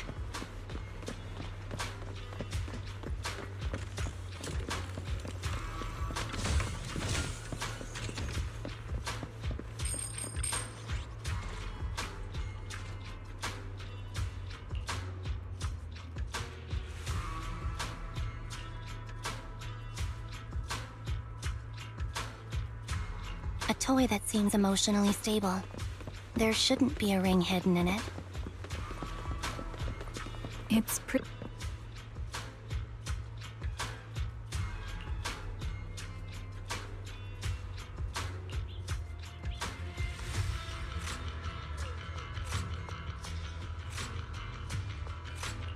It's a fancy lunchbox? I wonder if its owner is safe and sound.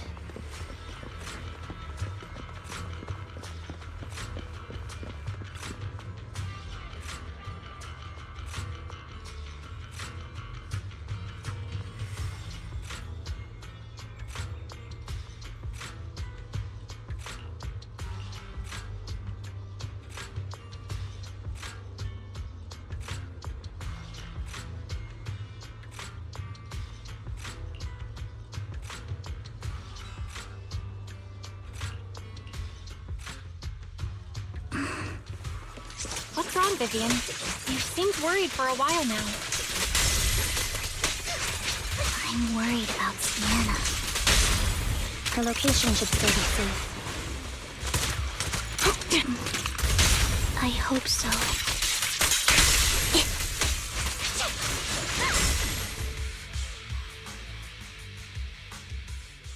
Could the ring be in that gas tank? Good thing this gas tank is empty.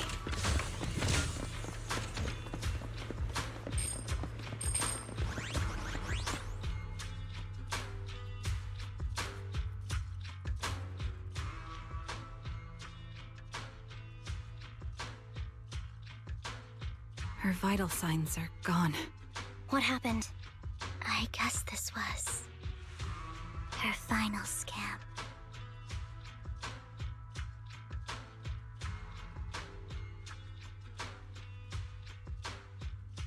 There's one thing I must remind you.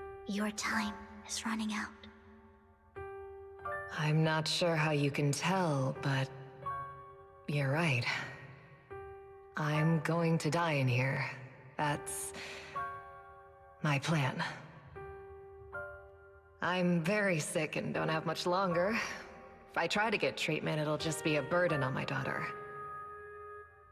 So I scam my way through a bunch of physical exams and managed to take out a hollow corruption policy through Ravenlock Insurance. Once some time has passed, could you please take my corrupted body out of the hollow? That will secure a generous compensation package for my daughter. It's only what the Ravenlocks owe me. A pity, yes. But it's the only way I can squeeze it out of them. What makes you think that will help you? I just trust you will. I'm just awfully sorry you had to get involved in this, but it's something I must do. I have to leave something behind for my girl. I have to give her a chance at life. If it's okay, could you also please pass a message to Mira for me? Tell her, don't worry. Even if Mommy's body is corrupted, withers away, and turns to dust, my love for you will always be there. Thank you. You're a good kid.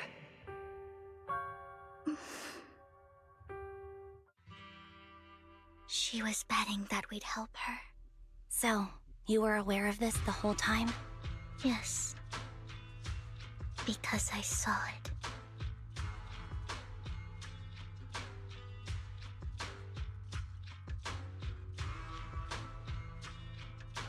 You might not believe me, but I I've had this ability to see the future since I was a little girl. But the things I see are always something bad. Plagues, deaths, disasters.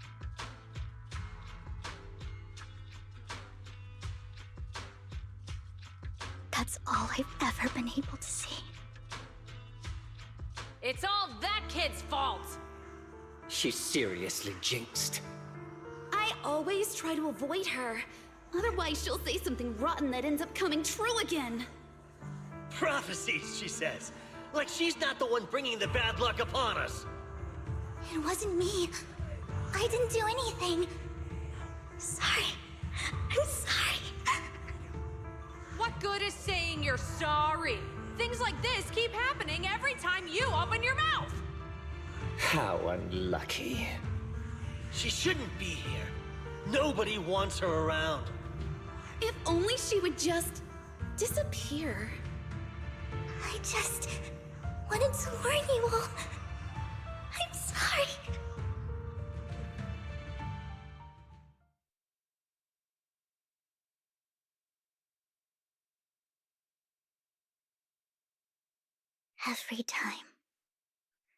Every time it's the same. In the end, there's nothing I can change. Sometimes I even wonder whether it's me predicting these things, or if my very existence is manifesting these calamities. Vivian, it's not your fault.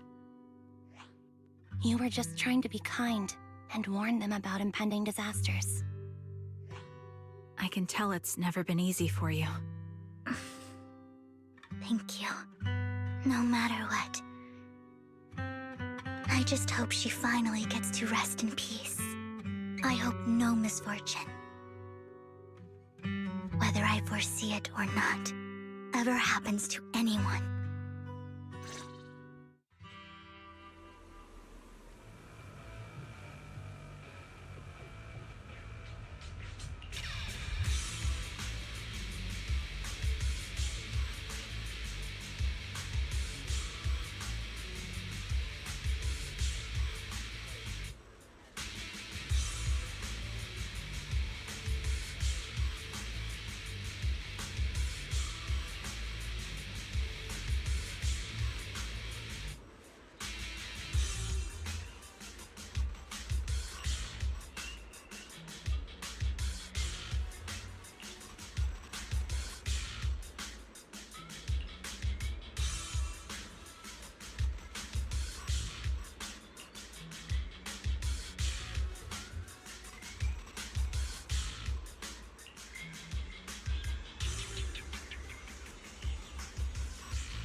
Roxy, do you believe that the future can be changed?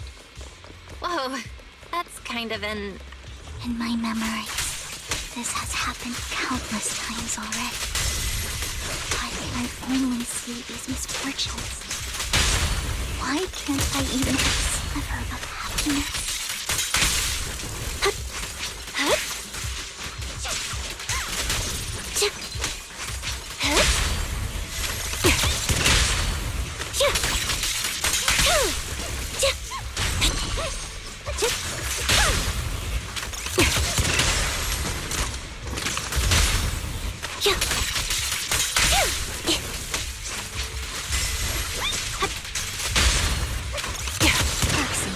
The fissure that we're looking for is up ahead.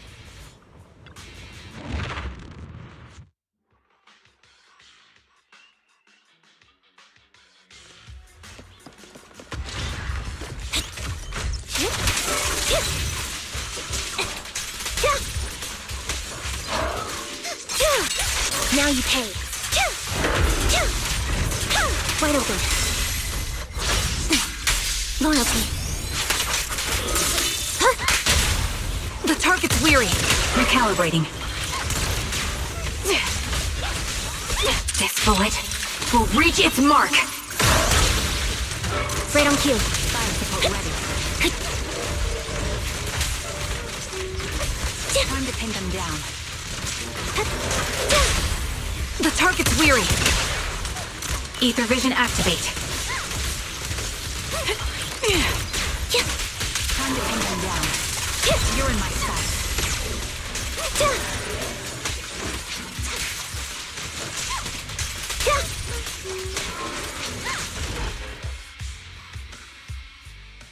I think it's about time. We should take that lady out of the hollow. You guys go on. Thank you. She gave us the intel we needed, so this is the least we could do. I hope everything else goes well for you. Master Proxy, is there anything you'd like to know? You can just ask.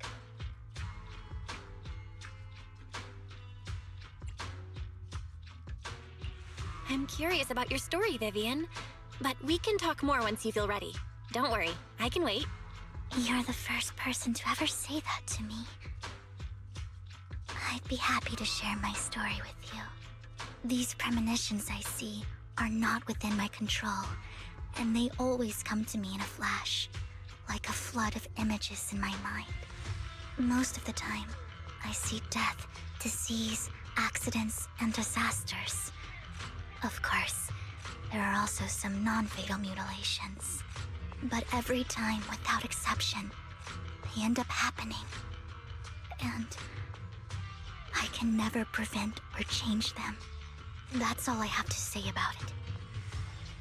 If that offends Master Proxy and you don't want to hang out with me anymore, then I can understand. Why would I be offended?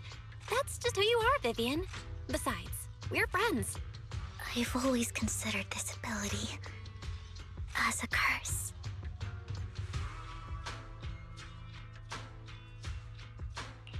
It's not a curse. If anything, I think you've been given a gift. Thank you. Really. Well, it's getting late. Bringer's belongings ought to be around here somewhere. Let's take a closer look. Into the previous clues, what Bringer left behind is hidden inside a vending machine.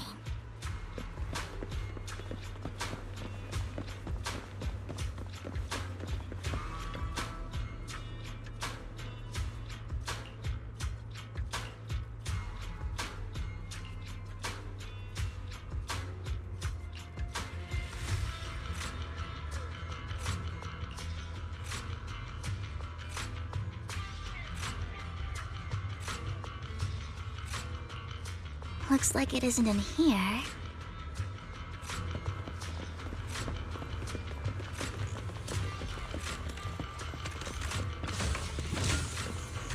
Let's try this vending machine. It might be the one we're looking for.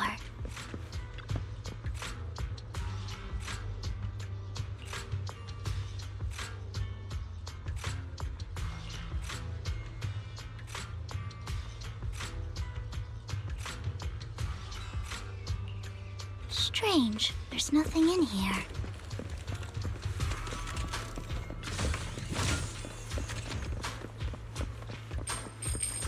This vending machine looks a little suspicious too.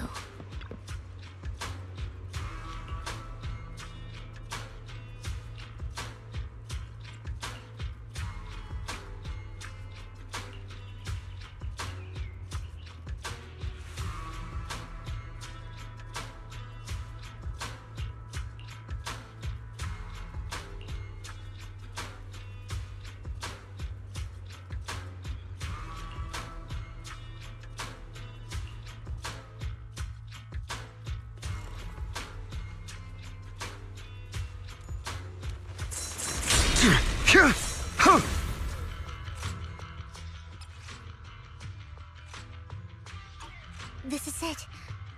This notebook is what Bringer left behind. But I don't know what these markings on it mean.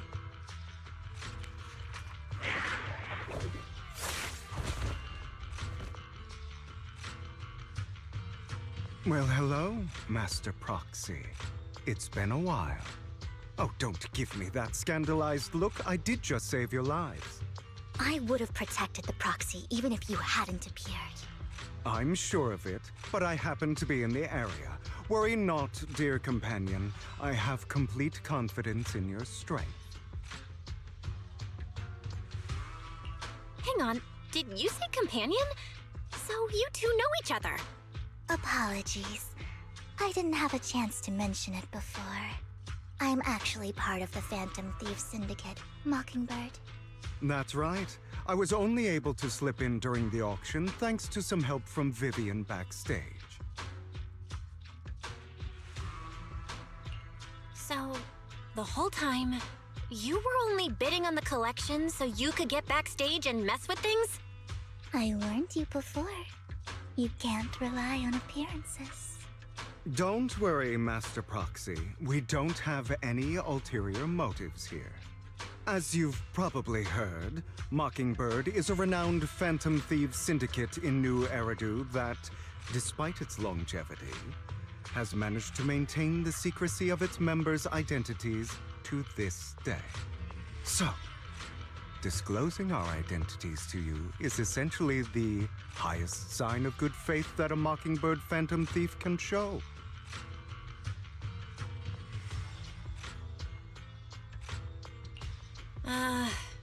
That sorta makes sense. Your trust is most appreciated. Mockingbird's purpose is very simple, really. To form long-standing and cooperative relationships with outstanding proxies, like yourself. We need your abilities. Before you make any decisions, please allow me to briefly explain the concept behind the Mockingbird Syndicate. We all know there isn't anything in this world that's fair. A prime example being the uneven distribution of wealth. People from tops splurge on luxurious collectibles, while the poor have to gamble with their own lives just to get by. Of course, besides wealth, there's also an unequal distribution in this world of happiness and suffering, hope and despair, love and hate. It's all just so unfair. Somebody has to do something to tilt the balance of the scales. And thus Mockingbird was born. We take from those who have far more than they deserve and give it to those who deserve to have more. If you ask me, that's enough to be considered a form of justice.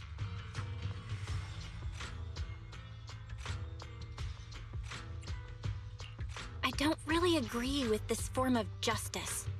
No matter. Words inherently come with limitations. I intend to let my actions do all the talking. However, aside from these philosophical considerations, we also have a crisis on our hands to deal with. As you know, the Exaltists are plotting to use the power of sacrifice to launch an attack on all of New Eridu. We can provide you with all the latest intel, just like that notebook you found. Something those pompous housekeepers would never be willing to do. And the most crucial part of this whole game, the sacrifice core, is currently in my possession. I think that makes this a highly competitive deal. We share the same goal for the moment, stopping the impending disaster from playing out.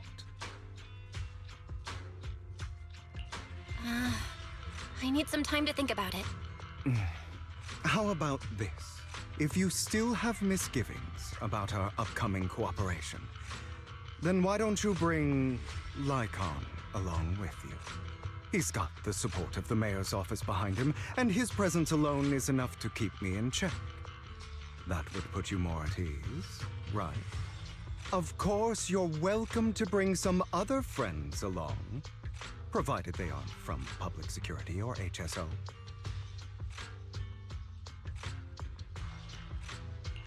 Well, if you're willing to let my friends come along, then you've got a deal.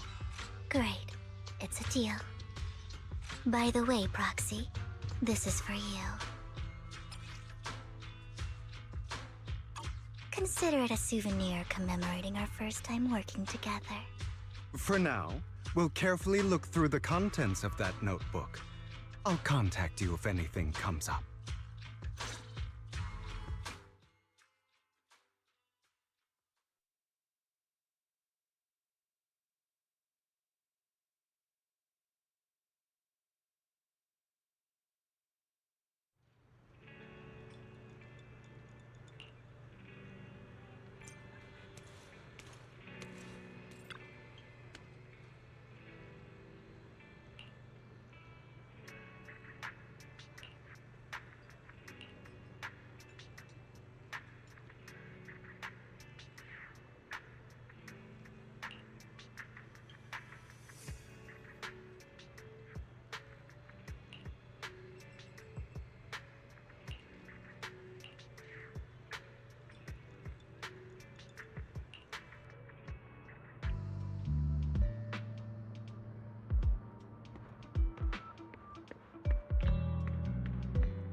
How about it?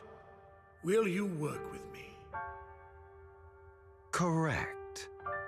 Let me be honest with you. I have the sacrifice core that you're after. I am Mockingbird. So it's you. I never thought you'd be so bold as to come see me alone. Relax, my friend. As you know, if I can sneak into such a heavily guarded auction, then naturally, I can just as easily slip away right now. I'm here with the sincere intention to seek cooperation. I can give you that sacrifice core. And what do you want in return? Wealth, glory, power. The things everyone else in the world wants, I want them too. And I'm confident that as the current heir to the Ravenlock family, those are all things you can give me. Then you've certainly come to the right place. My family is working on a big project. If things come to fruition, Ravenlock's status in Tops will significantly improve. At which point, I'll be sure to leave a spot for you. Naturally, as an outsider, you're precluded from handling any of our core business. But profits from the scraps alone will be enough to set you up for life. Mr. Hartman, I think you've misunderstood me. I have no intention of joining the Ravenlock family. In fact, I have an art gallery under my name that does pretty well for itself. I was hoping you could recommend me for Tops. You want to join Tops? That's easier said than done. Even for a family like ours, it would still require significant effort and... Just answer me yes or no. I don't think either of us can afford to waste time. I understand. Yes, you have my word.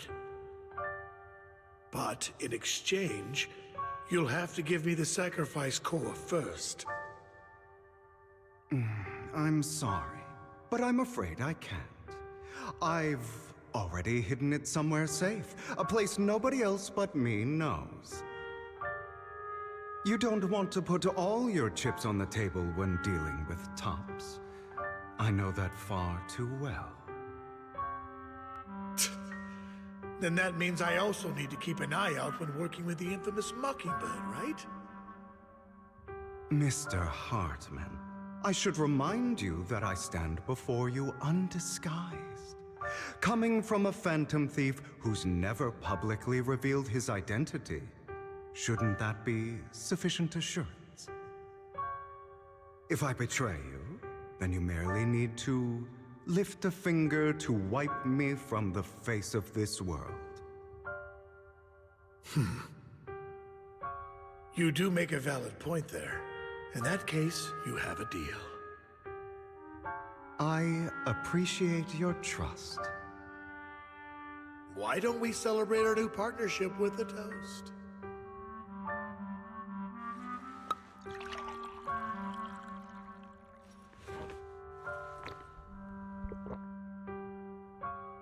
Having a drink before undertaking anything important is a family tradition. It's good luck. As an outsider, it's a real honor. By the way, you aren't the only member of your organization, are you? Shouldn't all your companions agree to this deal first? You don't have to worry about that. I'll make sure she agrees. Otherwise, I'll get rid of her too. Seems you'll do whatever it takes to get things done. Great things lie ahead for someone like you. All right, let's leave it at that for today. I'll contact you about what to do next.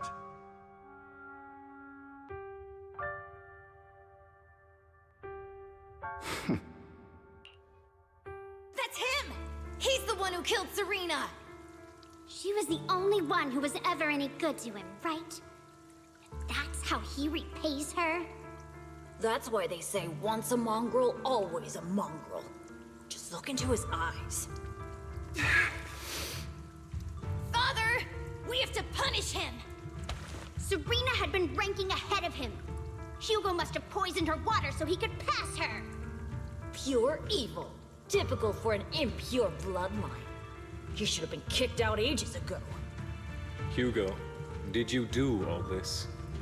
Yes, it was me. I killed her. He admitted it! Father, he must be expelled! He has no right to live under the same roof as us! Why don't we reunite him with Serena then? Nobody would ever know. Hugo, well done. My children, how many times have I told you before? In this world, only the most ruthless, cruel, and unscrupulous of people ever make it to the top.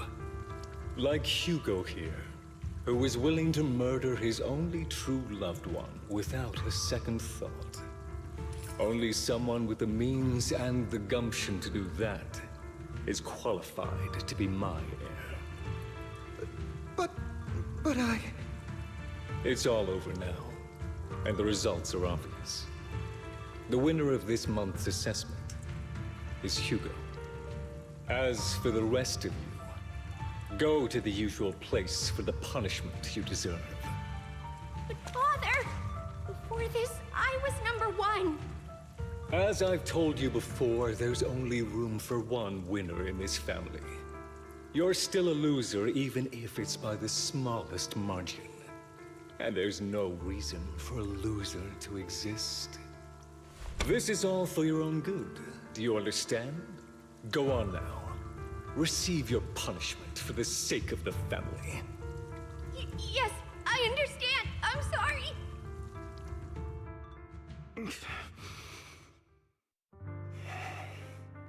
That really brought up some unpleasant memories.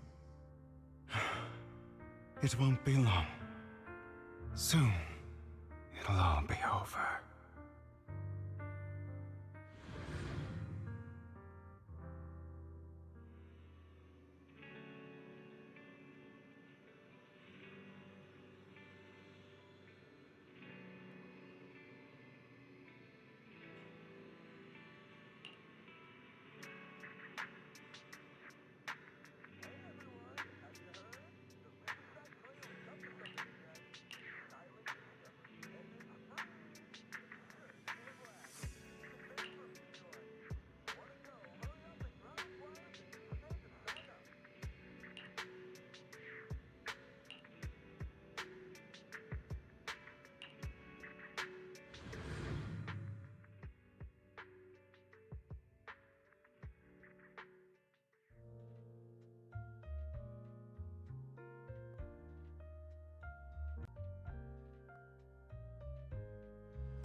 Thank you for escorting me here, Proxy.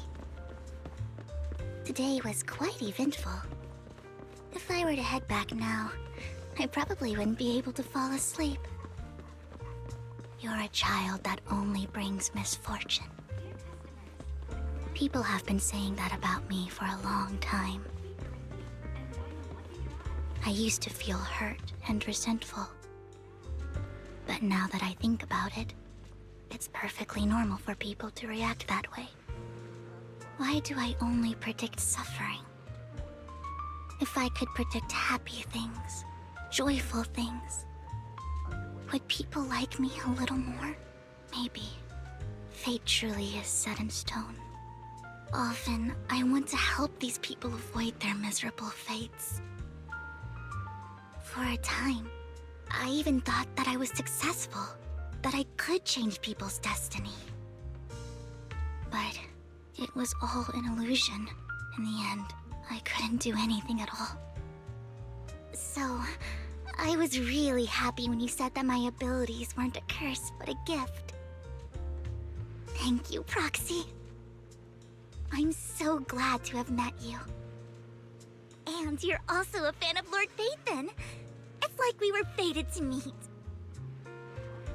I don't know why, but I feel completely at ease when I'm by your side. I feel like I'm free from judgment, from blame.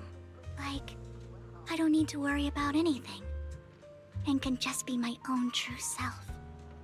Perhaps people really do possess an aura, and ours just so happen to be extremely compatible. By the way, you asked me before about Hugo. I don't really know much about him.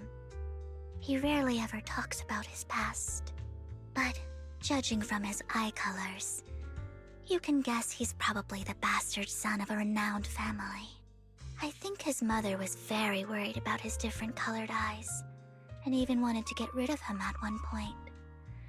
But then his family offered a huge price and bought him off his mother for some reason. And just like that, he moved from a leaky and drafty boarding room to a luxurious mansion. But he's also mentioned that the extravagant home is actually like hell for him. I think it's probably because the family treats him terribly. I digress. He ran away and ended up meeting Lycon and his master. After that, they formed Mockingbird together and experienced a rare period of happiness. Until Lycon's betrayal.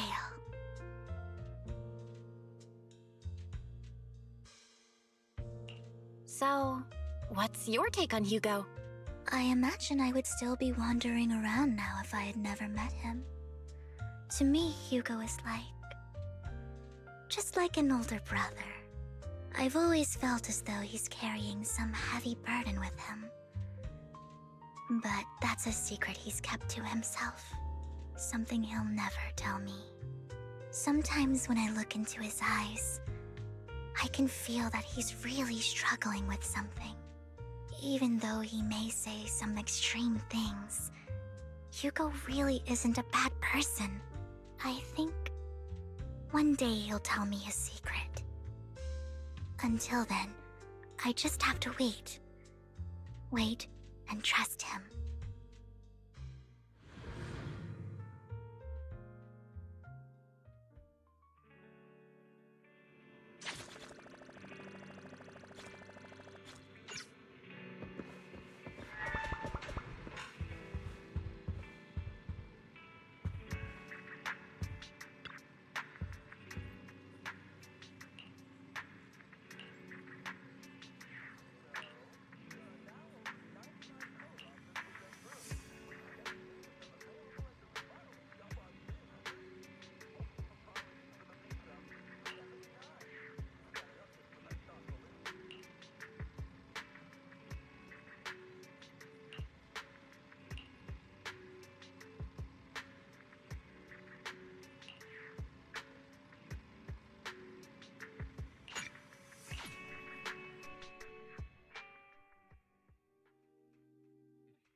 It appears we're the first to arrive. I thought we were running late. This might sound weird, but It's nice to think about getting to work with you from now on. I don't really know why that makes me feel so happy. Oh, it's because we're fellow fans! Anyone who likes Lord Phaethon can't be a bad guy. For sure. Of course, Lord Phaethon is the greatest there will ever be, but you're definitely the best proxy I've ever met in person. Hugo told me before that you're really skilled, and he said we'd get along great. I never expected he'd be so right. Oh, by the way, would you like to come by my place if you have time later? I have a huge collection of Lord Phaethon merch. Phaethon, Lord Phaethon doesn't have any merch out there, right? I mean, we don't even know what he looks like, for starters. It's all my own original merch, like screenshots of old Internaut comments. I print them out and turn them into postcards. Plus the avatars Lord Phaethon's used, the music playlists they recommend. I've organized it all. I'd love to show it all to you if we get the chance. I'm super curious to see all that. Please be sure to show me sometime. Splendid! Let's book a time and you can come by my place and see all my Lord Phaethon merch! Speaking of which, what's taking those two so long? Hugo said he had some preparations to do before entering the Hollow. I wonder how that's coming along.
This is getting to be more than just a coincidence, don't you think? Or perhaps you are actually stalking me. If I was stalking you, you wouldn't ever know. Overconfident as always. You haven't changed at all. We just make it a habit to check the state of our weapons prior to combat. Thanks for that little reminder. I almost forgot. I didn't expect you to let me join. What else could I do? Master Proxy would have insisted on having you join us. I never expected for us to have a chance to enjoy some pleasant conversation like this, without our weapons drawn, that is. It really has been too long. I still remember when we first established Mockingbird. Indeed. That was a long time ago.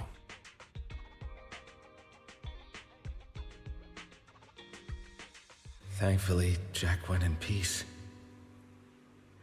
He must have known about his condition for some time.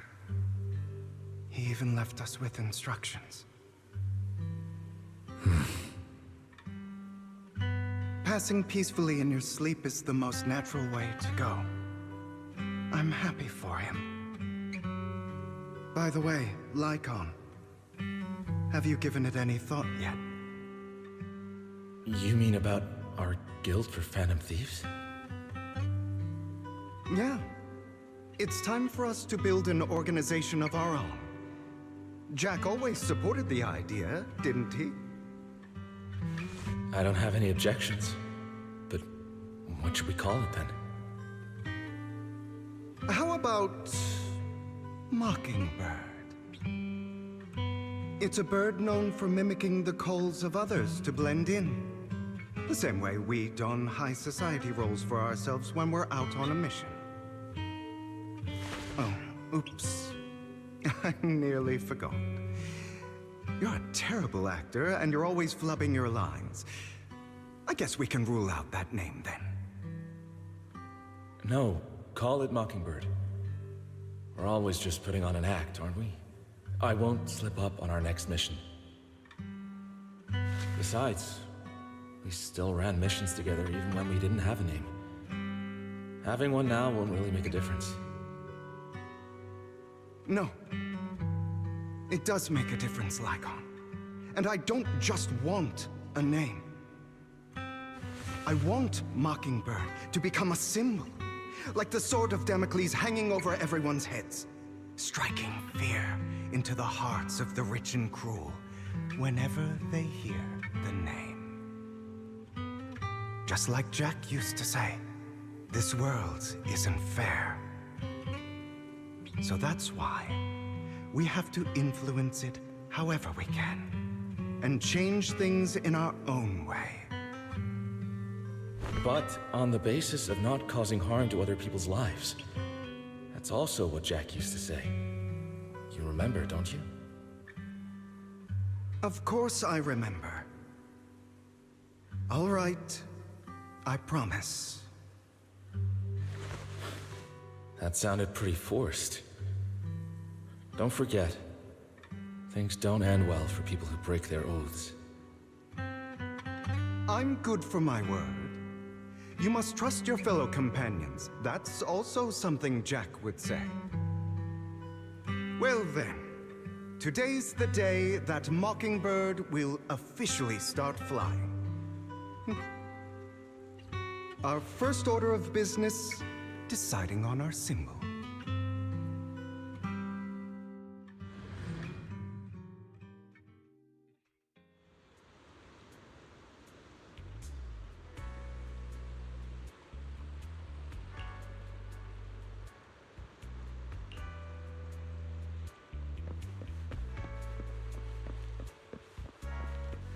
Looks like we're all here.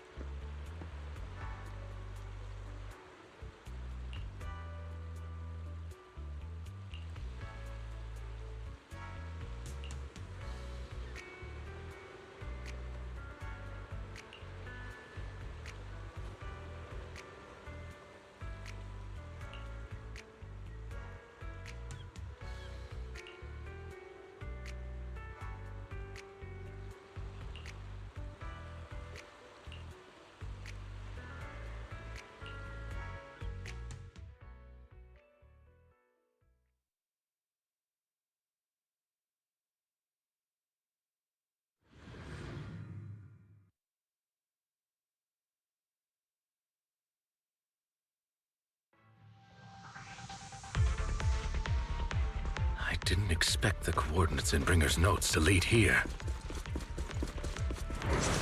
Oh, are you familiar with this place? More familiar than you, it seems. If they're being too noisy, then I take action.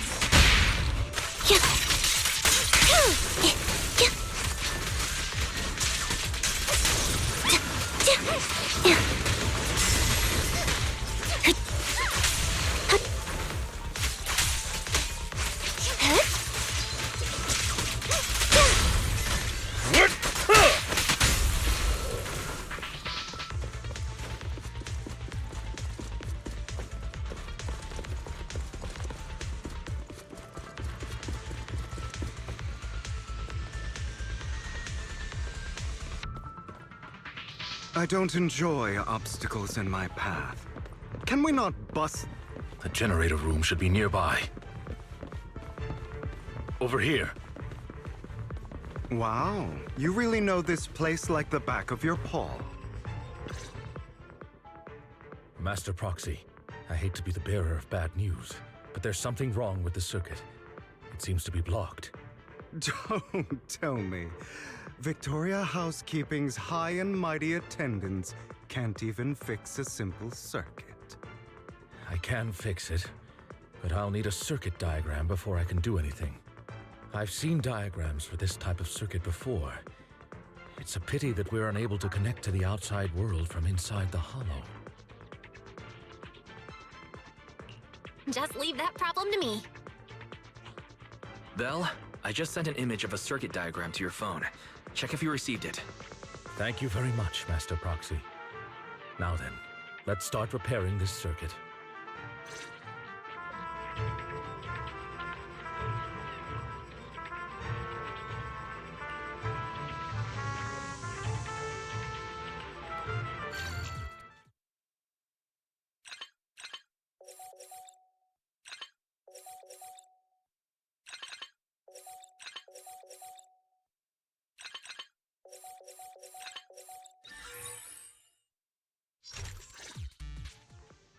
The circuit is fixed. We should now be able to open that door. Wait up. Wait a second. Something just doesn't add up. It's all coming together now. Communicating with the outside world from within a hollow. And getting that circuit diagram. In theory, there's only one person who could ever do that. Could it be... your Lord Phaethon? Impossible. There's no way. But then again, only Phaethon could have done that. I mean, you're an incredible proxy, sure. And you're a good person. But could you really be Lord Phaethon? That's me. I'm Phaethon. Sorry, I just never had the chance to tell you. Unbelievable. Lord Phaethon! I've been your biggest fan for years now! Goodness me, Lord Phaethon was right in front of me all along, and I had no idea. This is like a dream. Could you... I mean, if you're willing, could you please give me an autograph and a group photo and... Anything you want. We just gotta get out of the hollow first. Oh! Okay, sorry. Guess I got a little too excited. Anyone would be enraptured meeting someone they admire that much. Yeah, if I ever met my favorite movie director, I'd be the same. We should keep moving. This isn't the best place for idle chit-chat.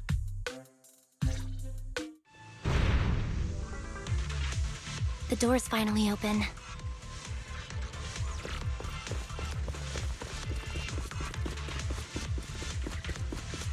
The proxy is Phaethon. Phaethon is the proxy.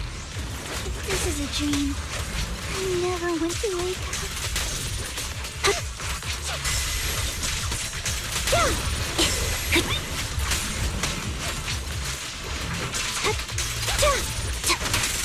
The fissure over there should lead to our destination.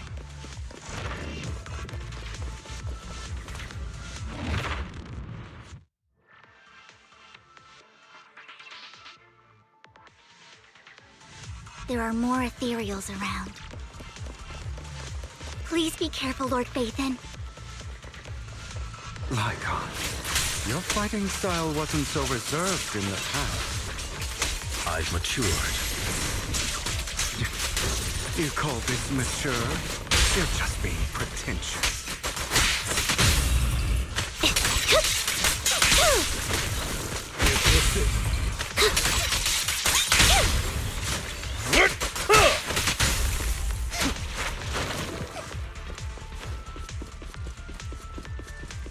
A difficult foe, that one.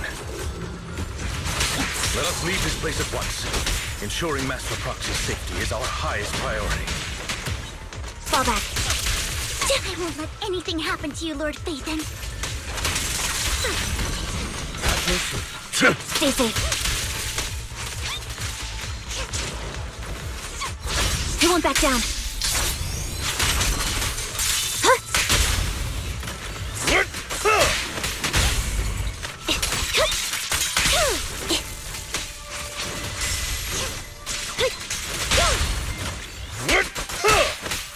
Lord Phaethon, how are you feeling?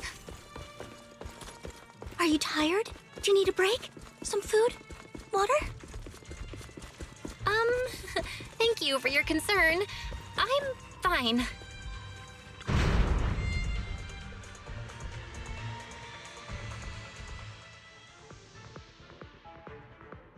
Master, a complex mechanism has been detected ahead. To pass through, you need to activate all 3 smaller mechanisms. Suggestion: split up and handle them simultaneously to save time. So, we have to head to 3 different places to crack this thing. Huh? We're splitting into 3 groups? In that case, I'll protect you, Master Proxy! I can take care of one myself. That leaves the last one to me, then. You should go with Hugo. What's that supposed to mean? We get along just fine, don't we, Miss Cunninghair? I don't know what's going on with you two, but you've been bickering the whole time. It's annoying.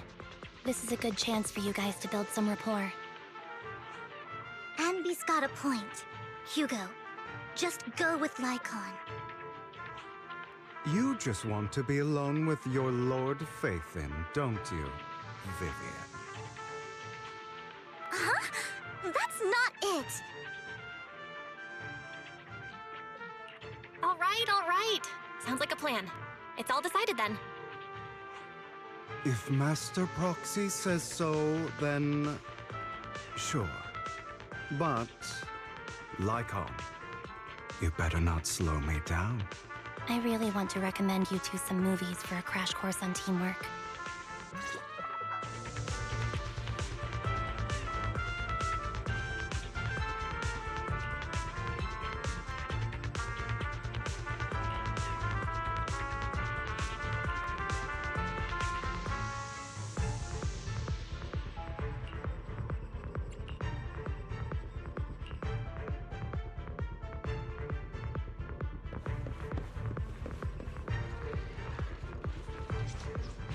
Lord Phaethon, there are too many ethereals here. We have to find a way to close that door and stop the ethereals from flooding in.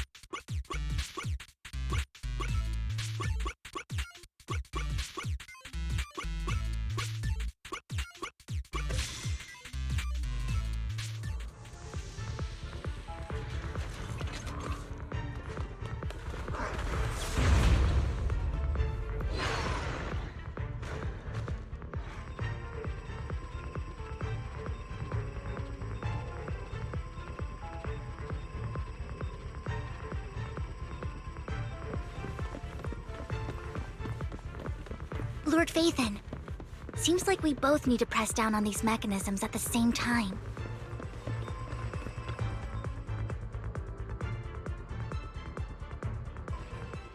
Sure enough, Lord Lord Phaethon and I share a deeper connection. Sorry. I hope I'm not being too forward. Goodness me. Somehow I'm fighting alongside Lord Phaethon. It's like all my dreams are coming true. I'm going to wake up any second now, aren't I? No, this isn't a dream. I'm real, see? You can even hold my hand. Not only is Lord Phaethon incredible, but super kind. That's it. I pledge to be a die-hard Lord Phaethon fan until my very last breath. I'm happy to hear that, don't get me wrong. But why do you like Phaethon so much, Vivian? Lord Phaethon is my light. The one who saved me in my darkest, most desperate times. Like a deity who rescued me. You probably don't remember, but you really did save me that day. Wow, it's so embarrassing to say all this in front of you. Sorry, I hope I'm not bothering you too much.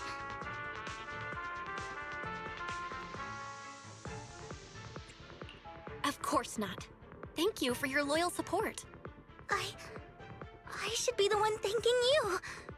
Just being able to see Lord Phaethon makes me the luckiest person in the whole world. Sorry to keep babbling like this. I wonder how the others are doing. I'm sure Anby will be able to manage. She's great at this kind of stuff. But as for Hugo and Lycon, let's just hope they don't get into a fight with each other. There are too many ethereals here. Though, it's not a huge problem.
So, we have to cooperate to solve this problem. That's a real shame. I have no intention of arguing with you right now.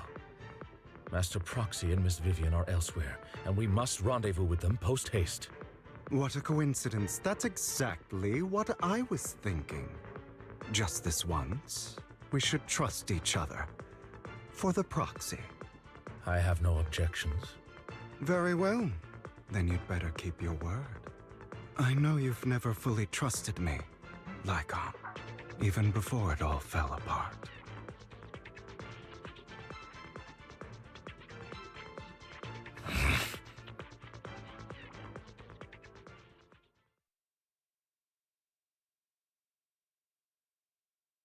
You wanted to speak to me alone?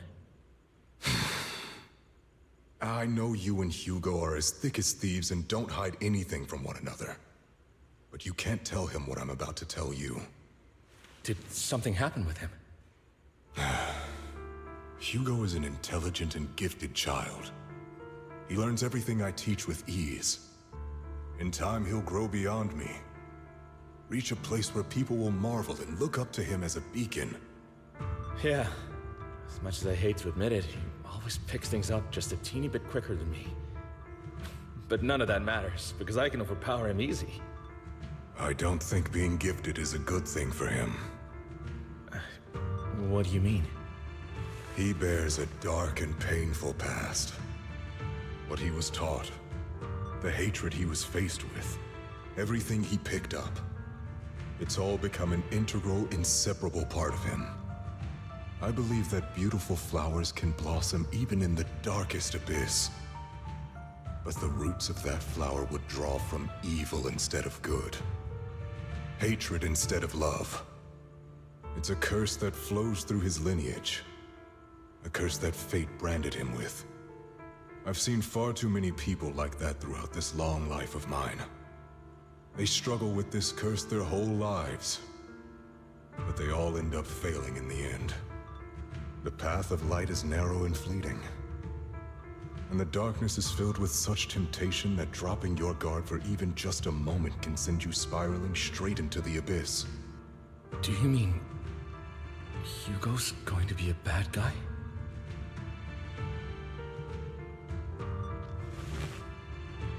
I don't know. I hope he'll always stay true to his heart. That he won't give in to hatred and ambition. That he won't become the dragon that must be slain. But he has inherited the seed of evil. You cannot let it take root. I'm afraid I won't be there to help you. There's not much life left in this old body of mine. So then, Lycon, promise me now. You must hold his chain tight, to restrain him, to stop him, and when necessary, to choke him.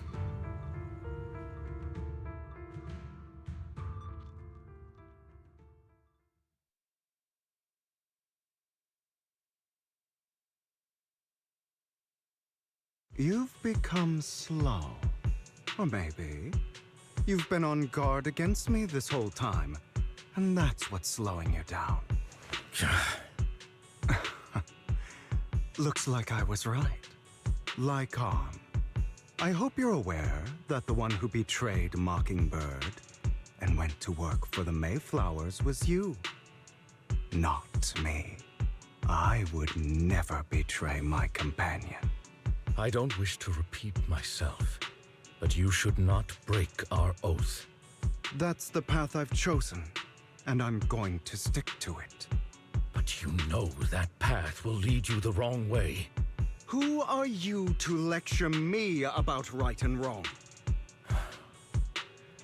I believe any path that makes you feel pain must be the wrong one. Your disgusting sympathies make me sick, Lycon. There's only ever been one person who can kill me or save me, and that is me.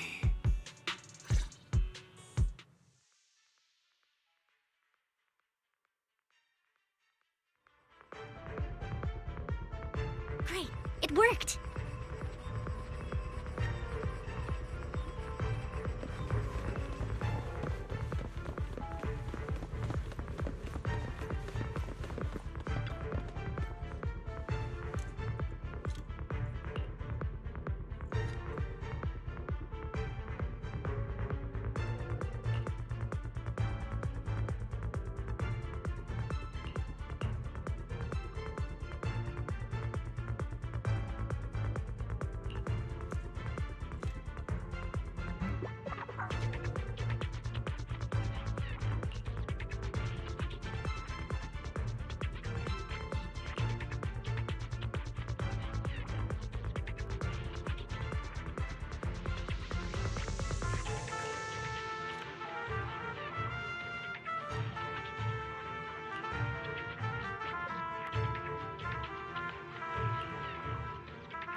That was loud. What's happening up ahead? Hold on, everyone. I'll go check it out.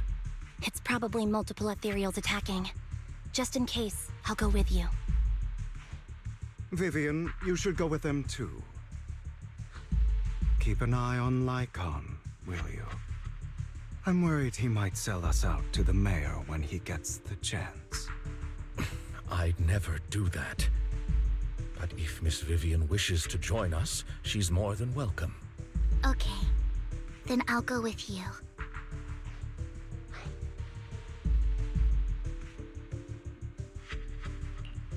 Why do you look so nervous? I've spent so much time by your side already. I need to get away from Lord Phaethon for a little bit, or I might die from this overwhelming happiness.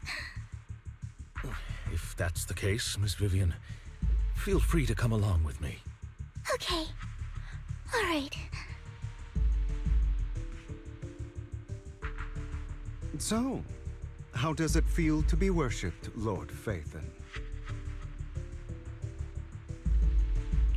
You had that figured out a while ago, didn't you? Sharp as always. But of course, I couldn't spoil it for her. She has to figure it out on her own. That's what makes it special.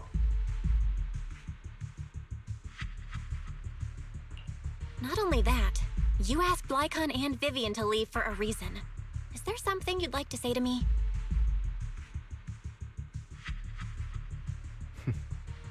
I can't keep anything from you, can I? I've always treated Vivian like my own little sister. Maybe it's just a coincidence, but she looks a lot like Serena. I think I mentioned it before. Serena was my half-sister. She passed away a long time ago. Vivian adores you. Whether you're Phaethon or just Belle. Of course, I also have a lot of respect for someone like you. Strong, fair, and genuinely kind. So I hope... I beg you, please keep her safe. Hang on. What's that supposed to mean? Think of it as the last bit of conscience I have left. A kid as pure as her. She should stay alongside someone who walks in the light. Like you. Not even Vivian can agree with all my beliefs. One day we'll go our separate ways. Your beliefs? What do you mean exactly? You probably heard from Lycon. We swore an oath when we started Mockingbird. We swore to use our own hands to right the wrongs in this world. But never, under any circumstances, would we take another human life. I stayed true to my words. Until my father, a man I hated, stood right before me. I could have ended his life easily, but I hesitated. I remembered that damned oath and their repeated attempts to convince me. I didn't do it. Because of that, innocent people died. All because of him. If I'd killed him first, then none of those tragedies would have happened. People like him don't deserve to live. After that, I realized sometimes taking one life really can save countless others.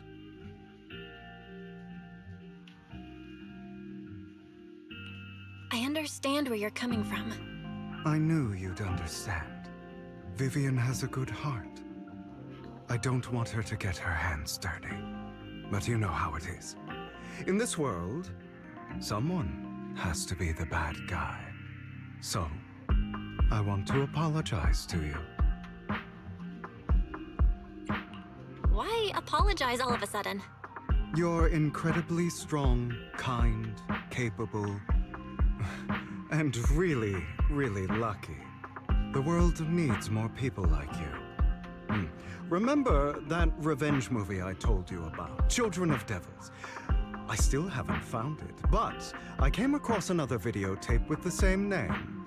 Turns out, in that story, the Children of Devils are actually the children of gods. Sorry for rambling. Hope you don't mind. They should be back soon. Please, look after Vivian for me.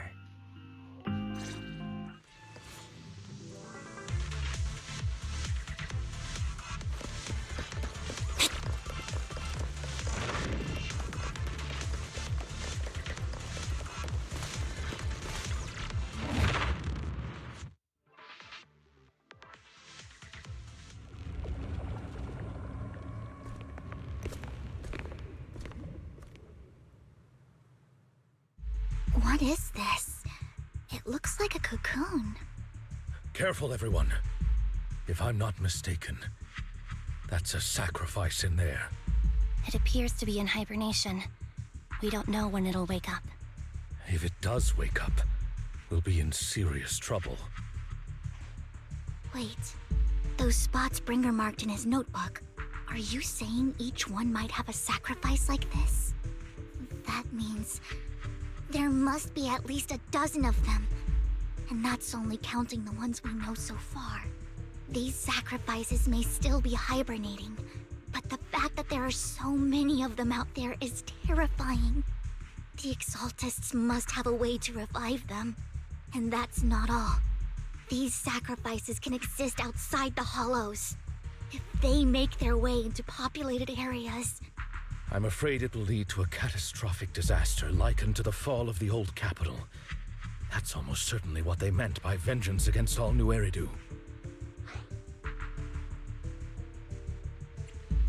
Let's find a way to get rid of these sacrifices. We can't let the Exaltists have them.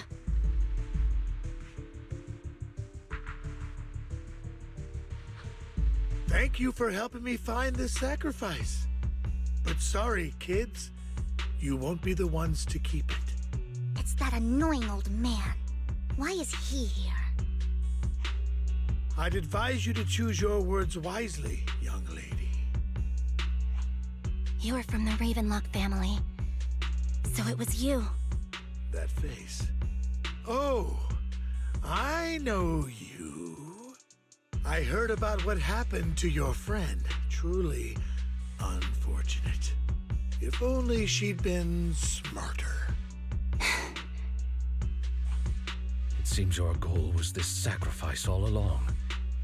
You've been tailing us, haven't you? Keeping your distance so that I wouldn't notice. As expected of a Wolf Thyran, you are very perceptive. That's right. All thanks to your ex-partner, we were able to carry out our plan smoothly. My ex-partner? I'm not exactly happy being called that, but what he said is true.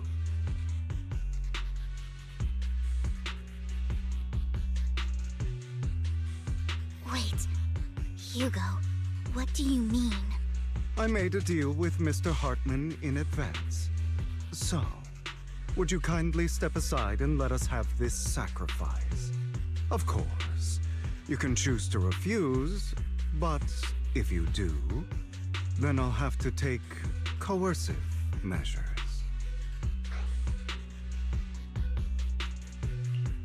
What did you offer him? Everything we know about the sacrifices plus the core itself. But why? It's simple. I want to climb higher. Mr. Hartman offered me a chance to join Tops. Who could say no to that?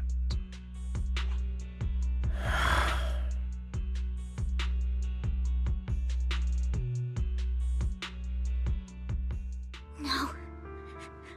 Impossible. You promised to help me investigate the Exaltists. You told me the whole point of Mockingbird was to do anything it takes to bring a little justice to this world. Was all of that just a lie? You're just too gullible, Vivian. I also told you, everybody lies. To hide their true intentions, people lie so smoothly, they don't even bat an eye. You... What a wonderful show of betrayal and backstabbing! Bravo! I've got no interest in your little feud. But would you all be so kind as to step aside? My men still have some delicate handiwork to do. To extract that sacrifice behind you. Over my dead body. Hugo, why in the world would you do that? Instead of wasting your time on idle chat, why not focus your energy on the battle ahead? Your plans will never succeed. It's useless. Don't you get it? You're not just going against the people in front of you. You're not going against me. Rather, the entire Ravenlock family, even the whole of Tops. There's no chance of victory for you.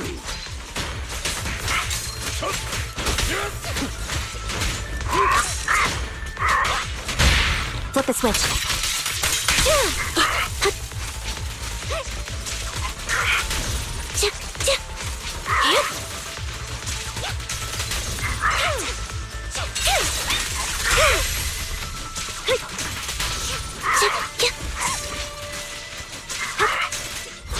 Resolve.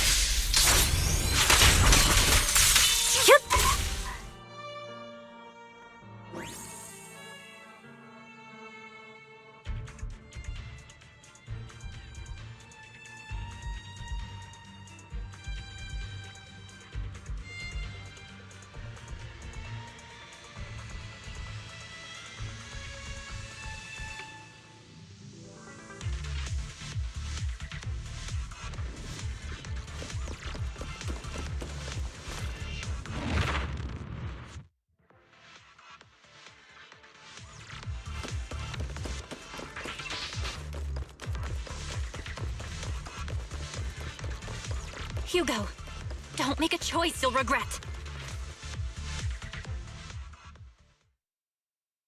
Oh, you guys are such a pain. Hugo, stop standing around. Time for you to act. We had a deal. Give me the sacrifice core now. Did we? I don't remember. I imagine this is your favorite kind of entertainment. Watching allies betray each other, suspicion festering until it all turns to bitter hatred. Seeing people tear each other apart like wild beasts, just like your decaying family. Does it comfort that dead conscience of yours? You. What's that supposed to mean? I am loving the look on your face right now. Right when you think you've succeeded, I'm here to tell you it was all fake. None of it was real. Let this pain sink in. It's karma for what you did to me back then. You're insane. I have no idea what you're talking about.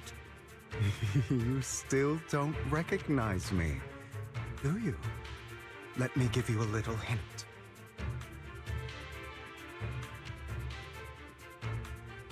My full name is Hugo Vlad Ravenlock. That's impossible. You're part of our family? I may be an illegitimate child, but I have the same blood flowing in my veins as you. I know you. You're that bastard of his. Damn it. I could have sworn you were already. My dear uncle, you were never worthy of your position. You have no claim to the Ravenlock lineage. You may have killed all of my father's other children, but sorry to disappoint. I'm still alive. I am the true heir to the Ravenlock family. You're a bastard.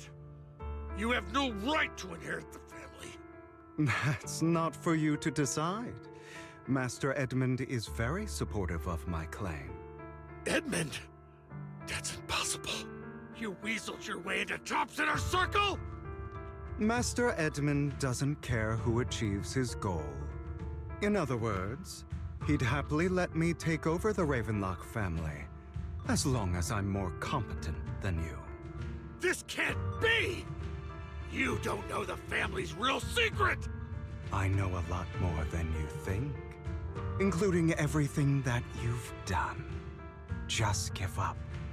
You never even stood a chance. Damn it. this was all fake, right? You were just putting on an act to fool this old man, right? I actually fell for it. Don't do that again. At least give us a heads up next time. Vivian, everything I did was to rightfully inherit the Ravenlock family. That part is true. Now, I'm going to kill this man who stole what was never his. I'll make sure he can never be a threat again. You can't kill him. We still need information from him on the sacrifices and the Exaltists. You must be misunderstanding something, Lycon. Just like you chose the mayor, I chose Tops. At least for now, Tops has the same interests as me. I'm not going to harm my own self-interests. Be it intel on the sacrifices or the core itself. I'm handing everything over to Master Edmund. Why? I just want to take back what's mine. If fate is not willing to give me justice, then I'll just have to seize it with my own hands. Stealing, robbing, lying, or betraying. I'll do whatever it takes. Even if it means selling your soul to the devil? You know about the power struggle between Tops and City Hall. Those elites at Tops would be only too happy to see the Exaltists plotting a grand attack on New Eridu using sacrifices. That would severely harm the Mayflower's reputation and approval rating in New Eridu. And that's exactly what Tops wants to see. If that happens, countless people will die! I'm sorry it has to be this way, but I have to do this. I'm going to get everything Master Edmund wants. Inherit the Ravenlock name, climb to the top. And then I'll be able to change everything for good. For a permanent and absolute victory. We must endure the pain of cutting away rotten flesh. And persevere through the darkest hour before dawn. Someone has to do it.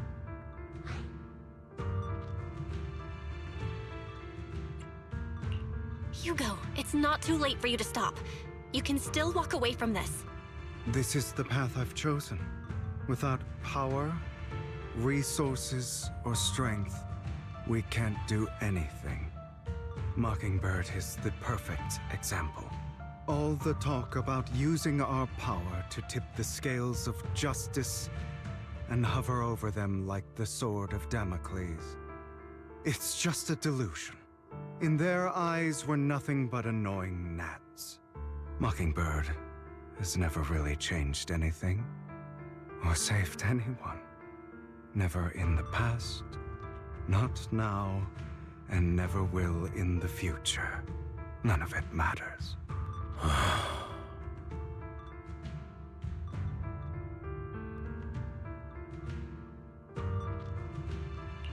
But even so, you shouldn't become the kind of person you hate. Sorry, Proxy. I know what you're trying to say. But this isn't some children's story of a dragon slayer becoming an evil dragon. Sometimes, to slay the dragon, you must first become one. With sharp claws, rending fangs, and strength enough to destroy anything. So I will bloody my hands. I will carry the weight of my sins. I will become the Abyss.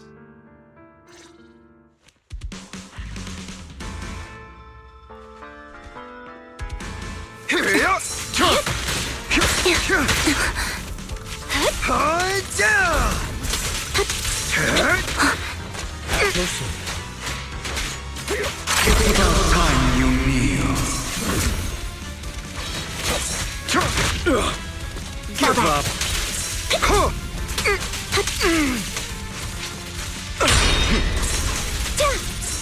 Out of my way.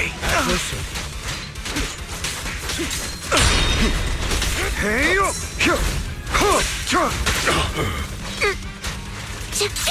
Off balance.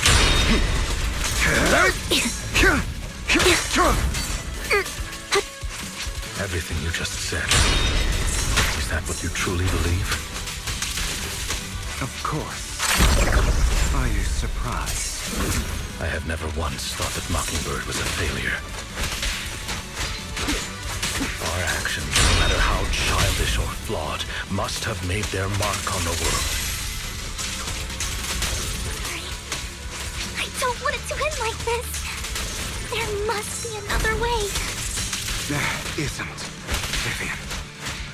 This is the final lesson I'll impart to you.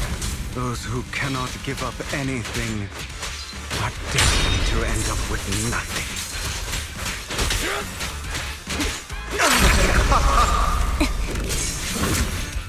Truth be told, Proxy, I envy you. The world needs people like you. Out of my way!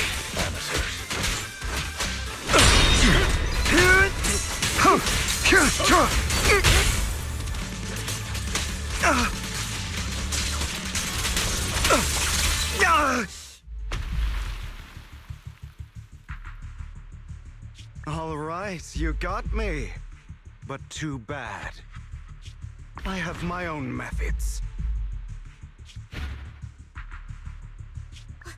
What are you doing? Well then, make your choice. The sacrifice core, or your precious Faithin. I know you took it. Don't forget, I'm the one who taught you that. Okay, the core is yours. Just leave Lord Faithin alone. What a shame. Did you really think I'd keep my promise? That's right. This is the real me. What's the matter? Thinking of killing me? Didn't you say all life is precious? Drop your foolish facade. I knew it. You... He has inherited the seed of evil. Do not let it take root. When the time comes, you must be the one.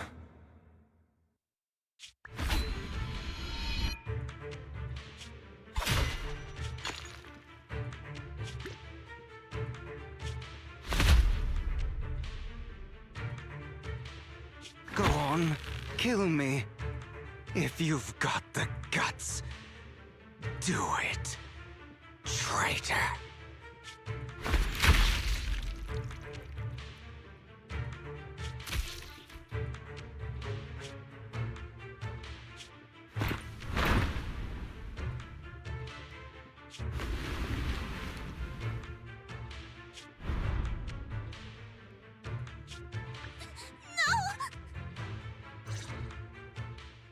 Master Proxy, are you okay? Are you hurt?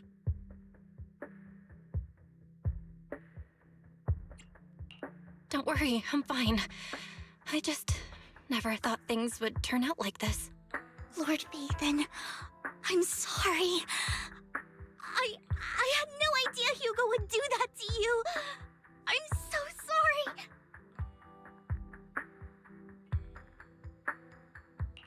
It's all right. No matter what, this isn't your fault, Vivian. If only I'd noticed sooner. I should have realized earlier.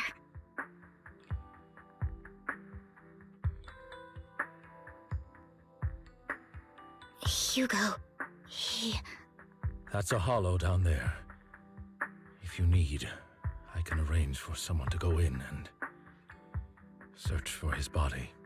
That isn't necessary. To be frank, I thought you'd hate him for his betrayal, Miss Vivian. I do hate that he's keeping things from me, but all these years, Hugo's been like family to me. I believe he's still with us. He was hurt so badly. I'm afraid, even before he fell into that hollow, he might have already... I'm terribly sorry, but I must tell you, it is impossible for Hugo to be alive. My hand went through his heart. Sorry to interrupt, everyone. But just so you know, Hartman's gone. Probably slipped away during all the chaos. I'm sorry. I was so focused on Master Proxy's safety. I wasn't paying attention to him. Same, but it doesn't matter. We all know what he did. And he will pay for what he did today. Yes. I'll be reporting all of this to the mayor. He's not getting away with this. Well then, now that it's all over, let's head back.